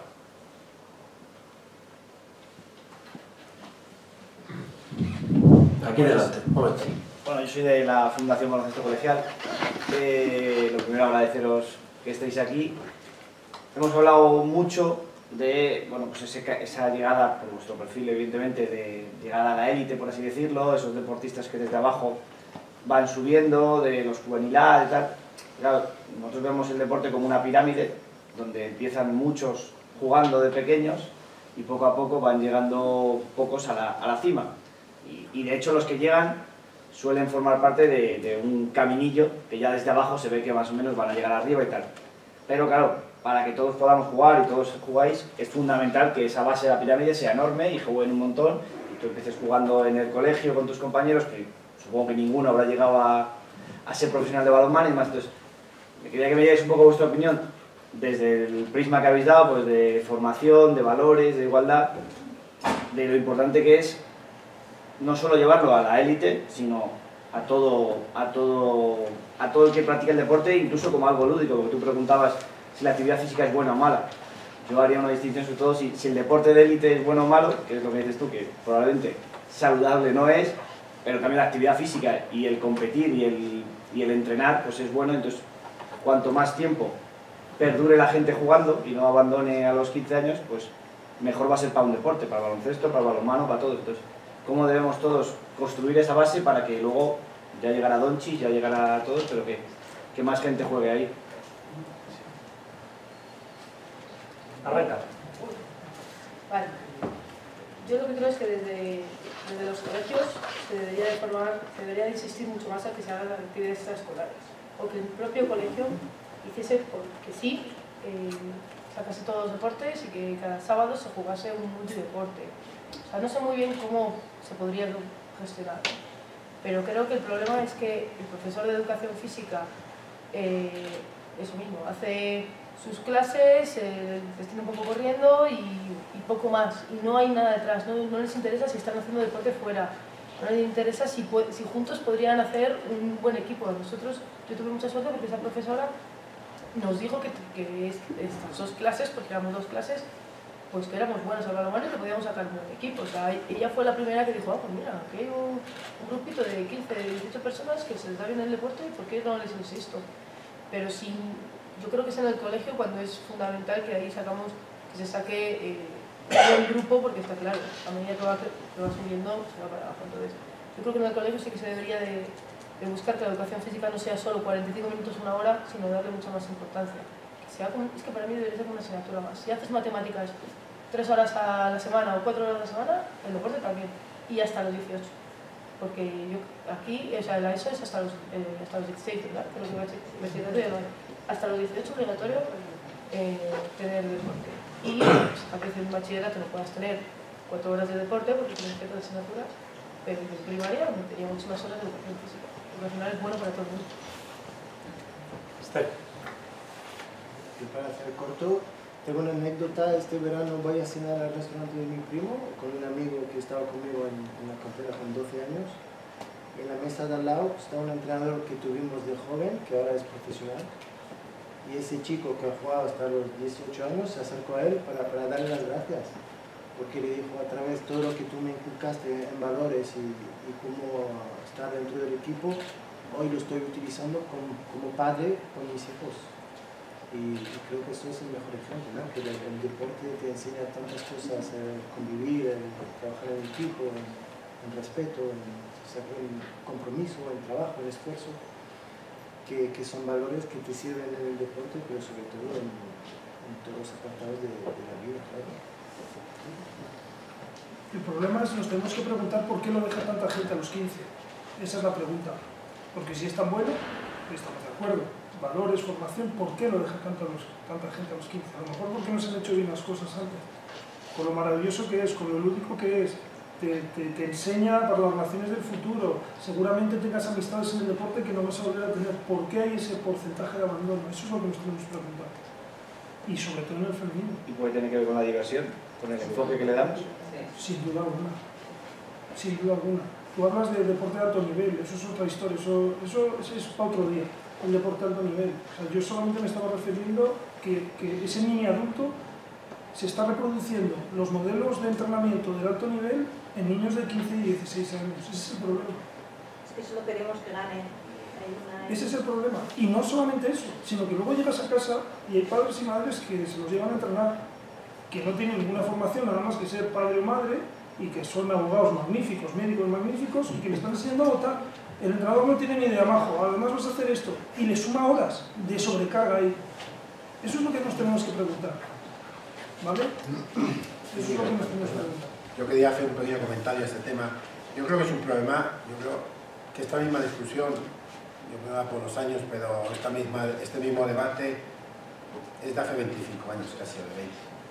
Yo creo que lo que falla es la ley de educación, que no prima el deporte como el deporte, o la educación en deporte, el valor del deporte como un tema esencial en lo que es la formación de la persona, sino que el deporte es la María donde aparcar muchas veces los recreos, donde yo tengo vosotros sabéis, normalmente hace cosa de 10 o 12 años, las primeras clases bilingües que había en España eran las de gimnasia, la de educación física, perdón. ¿Por qué? Porque eran las que menos importancia se le daban a que el profesor no supiera bien inglés, porque no es importante lo que se le dice al niño en inglés. O sea, se habla en inglés, pero y yo creo que es la importancia que se le da en la educación general desde siempre a lo que es la formación del deporte. Formación fundamental desde la base, que es lo que dice Javi, que tiene que ser la misma para todo el mundo. Todo el mundo tiene que tener una base hasta los 10 o 12 años, que tenía que ser en el colegio, donde las clases de educación física puedan enseñar a la gente a correr, a saltar, o sea, lo que es la educación física. Y a partir de ahí, si se consigue que alguien, porque yo creo que después de 20 y tantas legislaturas, o 20 y tantos gobiernos, nadie ha metido mano a esto porque no genera debate social, ni hay manifestaciones ni nada. Pero la gente que está en deporte sí que es muy triste ver que vez tras vez el deporte en el colegio es el profesor nuevo que llega, si no tiene gimnasia, no es así. Sí, ahora cada vez menos, las cosas como son. Pero por ejemplo, a los colegios nuevos, cuando llegan los profesores más jóvenes, en inglés y la gimnasia, para competir las horas que había que dar de inglés antes, siempre metían a los primeros a la educación física. Pero yo creo que es porque no se da todavía la importancia necesaria. Yo creo que no pasa nada, Samuel, porque se considera la educación física una María y que sea una asignatura en la que la gente se divierta. Creo que es bueno. Pero, ¿y no crees, tú eres profesional de ese sentido? Yo también creo que la ley debería cambiar, y conozco algunos colegios que tienen otro sistema y tienen 2 horas al día, que de 40 horas semanales que pasan los niños en el cole, solo se saque hora y media dedicadas al ejercicio físico. Estamos peleando por una tercera hora, ¿vale? Ya ha salido en Madrid, ya ha salido en alguna comunidad, y en este guión espero que se apruebe una tercera hora de educación física. Creo que es necesario para poder trabajar estas cosas, eso es evidente que es necesario, ¿vale? Y que se tiene que trabajar en el colegio es normal, ¿no? Igual que en otras materias, en otras áreas se tienes que trabajar, ¿no? Lo que era la enseñanza general básica de aquel entonces, pues esto es exactamente igual. El problema que yo creo que también hay es que hace 25 años, Samuel, tú jugabas a baloncesto o jugabas a fútbol. Si tenías suerte, a balonmano. No había ni fútbol sala. Ya no hablamos de informática, no hablamos de Aikido, no hablamos de 350 opciones de ocio que hay ahora, y no hablamos de tiendas en internet. Es decir, ahora mismo, aparte de pelear contra la formación en ese determinado deporte, tienes que pelearte contra unas ofertas de ocio que hay y unas distracciones que antiguamente no había. Entonces yo creo jugadores, o niños y niñas, y entrenadores y entrenadoras. Entonces creo que eso, bueno, pues todavía no Javi, yo lo que digo, para las matemáticas hay un programa desde los 3 añitos hasta los 15 o desde los 4.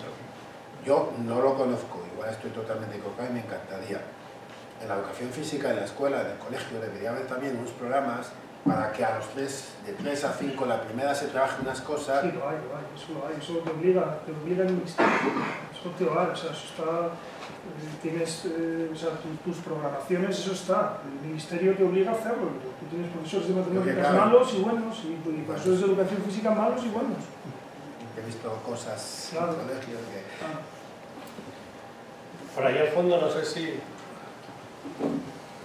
Sí, yo quería hacer una pregunta con respecto a cómo funciona el deporte en Francia, porque sé que no tiene nada que ver con lo que se hace en España a nivel sobre todo escolar, porque lo has explicado tú antes, y funciona mucho más con clubs, que son los que aglutinan a los buenos o a los niños buenos de cada deporte. Entonces, que nos contaras un poco cómo funciona allí a nivel de lo que hablábamos ahora, de horarios que hay de educación física o de deporte, de por qué no se hace el deporte en los colegios y no se hace tan exhaustivo deporte determinado, sino que a lo mejor se hacen muchos deportes durante distintos momentos, porque además yo creo que sí que es un país en el que a lo mejor nos tenemos que mirar, porque hay muchos jugadores que sí que cuando son mayores llegan a un determinado nivel. En España llegan los que están muy especializados, pero allí parece como que salen más jugadores de muchos deportes diferentes en todas las categorías, sobre todo en determinadas edades. Pues que nos contaras un poco cómo es. La gran diferencia en Francia son los horarios. Tú vas a clase por la mañana, para tu clase de liceo francés es así, vas al colegio de las 8:30 hasta las 11:30, 12, vuelves a la 1:30, cuando estás en bachillerato hasta las 6, de pequeño hasta las 4:30, sales de clase y te vas a hacer tu actividad en el club que tú has elegido. Dices que Francia igual tenemos que mirar a Francia, y yo no lo creo, porque yo estoy en Francia y todos me preguntan por España, por la formación que hay en España en el deporte. Creo que España es un modelo a nivel de formación y se ve con las canteras, con los equipos nacionales de jóvenes que siempre están ahí. Francia, ¿qué tiene de bueno? Eso es una opinión muy personal. Es que tenemos gente que viene mucho de fuera, y tenemos un talento físico en Francia, una potencia física que de chavales marca muchísima diferencia y que de mayor ya no tanto. Se hace exactamente igual. Hay clubes con entrenadores buenos o malos, como dice Javi. En los colegios no se hace deporte, está el UNSS, que eso es una broma, porque el profesor que igual hace gimnasia rítmica pues te da baloncesto, no tiene mucha idea, pero eso es más una guardería que un entrenamiento, por lo cual yo estoy convencido como padre que el modelo español es muchísimo mejor. Mis hijas van al colegio por la mañana, comen en el comedor y van a entrenar 1 hora y media. 2 veces por semana, hacen 2 deportes, 4 días a la semana hacen deporte. Si quieren entrenar más, hay clubes, si quieren entrenar más, hay academias. Por lo cual creo que aquí es mucho mejor para el deporte desde mi visión muy personal.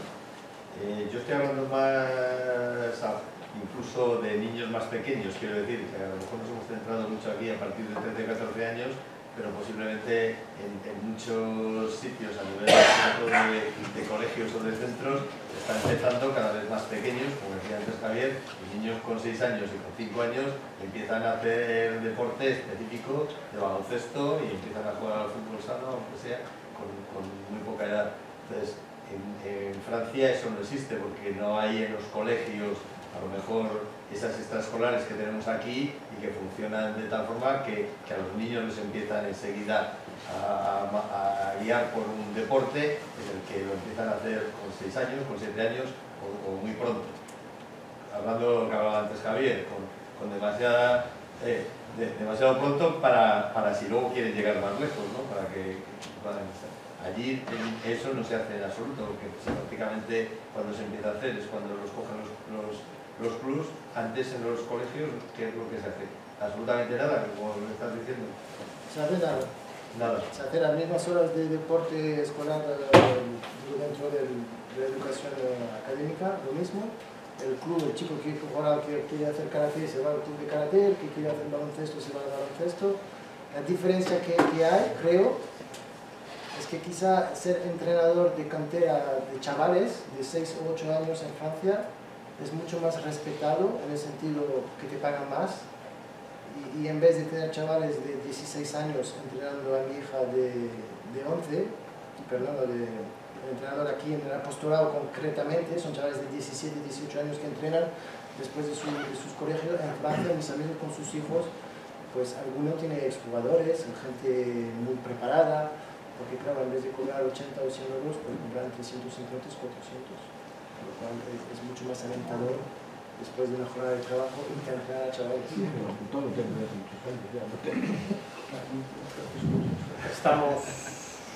Estamos terminando, así que veo por aquí dos. ¿Sí? Estás haciendo ahí la pelota al jefe. Don Óscar, usted tiene la pregunta. Yo no quiero preguntaros nada. Únicamente deciros que soy una persona que lleva 30 años asistiendo a clinics y de muy altísimo nivel, y me ha encantado lo que he visto hoy. Entonces, animaros. El otro día lo hablaba con Samuel, que fue un poco el que me orientó. Tienes que ir hasta al tema este del baloncesto colegial.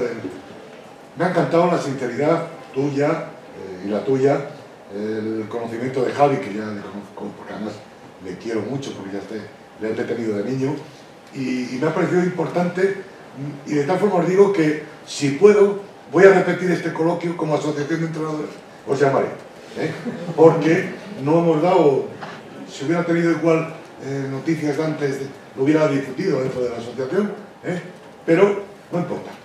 Volveremos, yo creo que a repetir, y no quiero tocar nada distinto, es decir, me parece importantísimo lo que habéis hecho hoy, la sinceridad con la que habéis hablado, y lo que puede ser de importante para los técnicos y otra gente.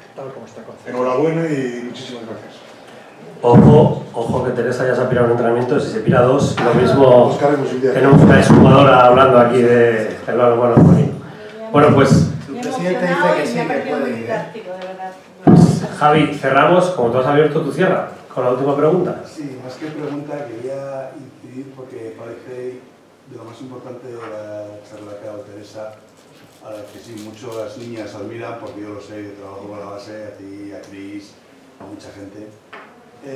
Al final, creo que todo parte de la educación de casa.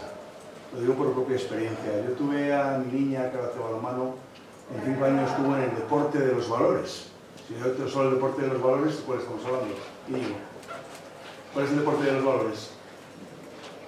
Iba a decir irónicamente el fútbol. Es el rugby. No, iba a decir el fútbol irónicamente, pero sí. No. Bueno, pues ella estuvo 3 meses en el deporte de los valores y tuvo que ir porque había otro niño de 5 años, tú eres una niña, tú no sabes, tú no vales, tú eres una niña. El problema no era el deporte, el problema no era los entrenadores que no lo vieron, el problema es de cómo venía ese niño en su casa. En su casa le dijeron que al rugby las niñas no tenían que jugar. Entonces sí, es muy importante lo que hagamos los entrenadores, es muy importante lo que hagamos los profesores. Si no sale desde casa, da exactamente igual lo que hagas de fuera. Porque yo ahora lo estoy viendo, coordino el deporte en La Salle, y los que vienen de casa con unos valores lo demuestran. Y los animales, que tengo animales de 8 años, son bestias. Y da igual lo que hagamos con ellos. No vamos a poder con ellos. No, solamente para acabar... Es que te he oído resoplar, eso me he ido a parecer. No, antes os he dicho que había estado en Japón dando una formación y una de las cosas que más me impresionó, que por cierto en el Club de la Flecha se está empezando a hacer, es que después de dar las charlas estuve echando una mano a un equipo profesional allí, haciendo una sesión de preparación física, un equipo de la liga profesional japonesa, con sus doctores americanos, ganando una pasta. Y entonces yo termino de entrenar y según acabo de entrenar veo que se ponen a correr todos y yo no entendía nada. Y entonces empiezan a recoger todas las botellas, empiezan a recoger todas las canastas, empiezan a pasar la mopa, pasan la mopa de todo el pabellón, americanos incluidos, y después me dicen, Javi, ahora estamos listos y ahora estiramos. Y entonces yo flipé, claro. O sea, tú imaginas, yo me imaginaba aquí mis años ahí en el foro, digo, acabas el entrenamiento y que se pongan a recoger, que se dedicaban a tirar aquí Stefan Company, no Steph, sino todos. O sea, es esa educación y ese respeto que seguramente esos dos americanos que han pasado de una manera circunstancial por ese equipo de Japón no lo han hecho en su vida, pero como los otros 10 les arrastran, son capaces de hacerlo. Y esa tontería que parece una tontería, ¿vale? Parece una tontería, recogen, es empezar por algo, y es empezar construyendo algo. Y entonces, bueno, pues en la flecha intentamos que cuando acabe las cosas, yo le preguntaba a su ¿por qué hacéis esto? Y ellos decían, muy fácil, nos lo hemos encontrado recogido, lo dejamos recogido. Una cosa tan sencilla y tan básica, creo que es súper importante. Pero Javi, no es una, pero es una, yo creo que en Japón, porque yo lo sé por mi sobrino que estaba allí entrenando, es una norma, o sea, que es que lo hacen todos los equipos, todos los jugadores, todos los clubes. Estoy hablando de que este era profesional, imagínate, los niños, nosotros lo hacen todo. O sea, que es una cosa de educación ya que es lo normal, o sea, no es que sea un club determinado que lo haga y que... No, es que los niños de 5 años recogen todo. Pues eso. Espera que... Javi, sobre lo que has dicho, yo creo que el entrenador sí que puede hacer cosas. O sea, tal vez no todo, pero yo en mi equipo, que la verdad es que yo con mis compañeros, como eran amigos de todo el colegio, jamás tuve problemas, pero creo que el entrenador, dándote exactamente lo mismo que vosotros y tratándote exactamente igual, o cortando, tienes que estar atento, está claro que no tienes por qué verlo, pero que si lo ves, a la mínima que veas, que contestes de forma importante y que luego intentas ser lo más justo posible con todo el mundo. Yo creo que el entrenador sí que es un punto fundamental, que yo no lo he comentado, pero creo que el entrenador es fundamental para que los niños, cuando vengan animalados, por lo menos durante esa horita y media, se relajen un poquito y luego ya en casa les volverán a comer la cabeza. Pero yo creo que la función del entrenador ahí sí que es muy, muy importante. Sabremos, como entrenadores, sabremos más o menos técnicamente, pero bueno, en valores ahí sí que podemos educar. Tal vez yo no sea la mejor entrenadora del mundo de balonmano, pero lo único que intentaba yo siempre cuando entrenaba era que fueran súper disciplinadas, en este caso, que tenían que venir a entrenar, se empezaba una hora, se iba una hora y se paraba cuando yo lo decía, y, o sea, la disciplina, porque es lo mejor que tiene mi entrenador y lo más importante que para mí tiene mi entrenador. Entonces yo ahí sí que intentaba lo mismo. Entonces, si no es disciplina es otra cosa, pero ahí yo creo que los entrenadores sí que tenemos que dar un paso adelante, y si vemos a la mínima cualquier cosa, tanto con padres como con niños, creo que sí que tenemos ahí, sí que podemos afectar. Bueno, pues yo estoy encantado, lo digo de verdad. Yo les doy las gracias. Yo no sé vosotros, pero yo les doy las gracias, porque para mí ha sido una gozada estar en el palco VIP aquí, oyéndoles y viéndoles. Y gracias a todos por haber venido. Como dice Samuel, podíamos ser más, pero también podíamos ser menos. Vamos a quedarnos con lo bueno, con el vaso medio lleno, porque aquí están los mejores. Así que gracias a los tres, gracias a todos y hasta la próxima.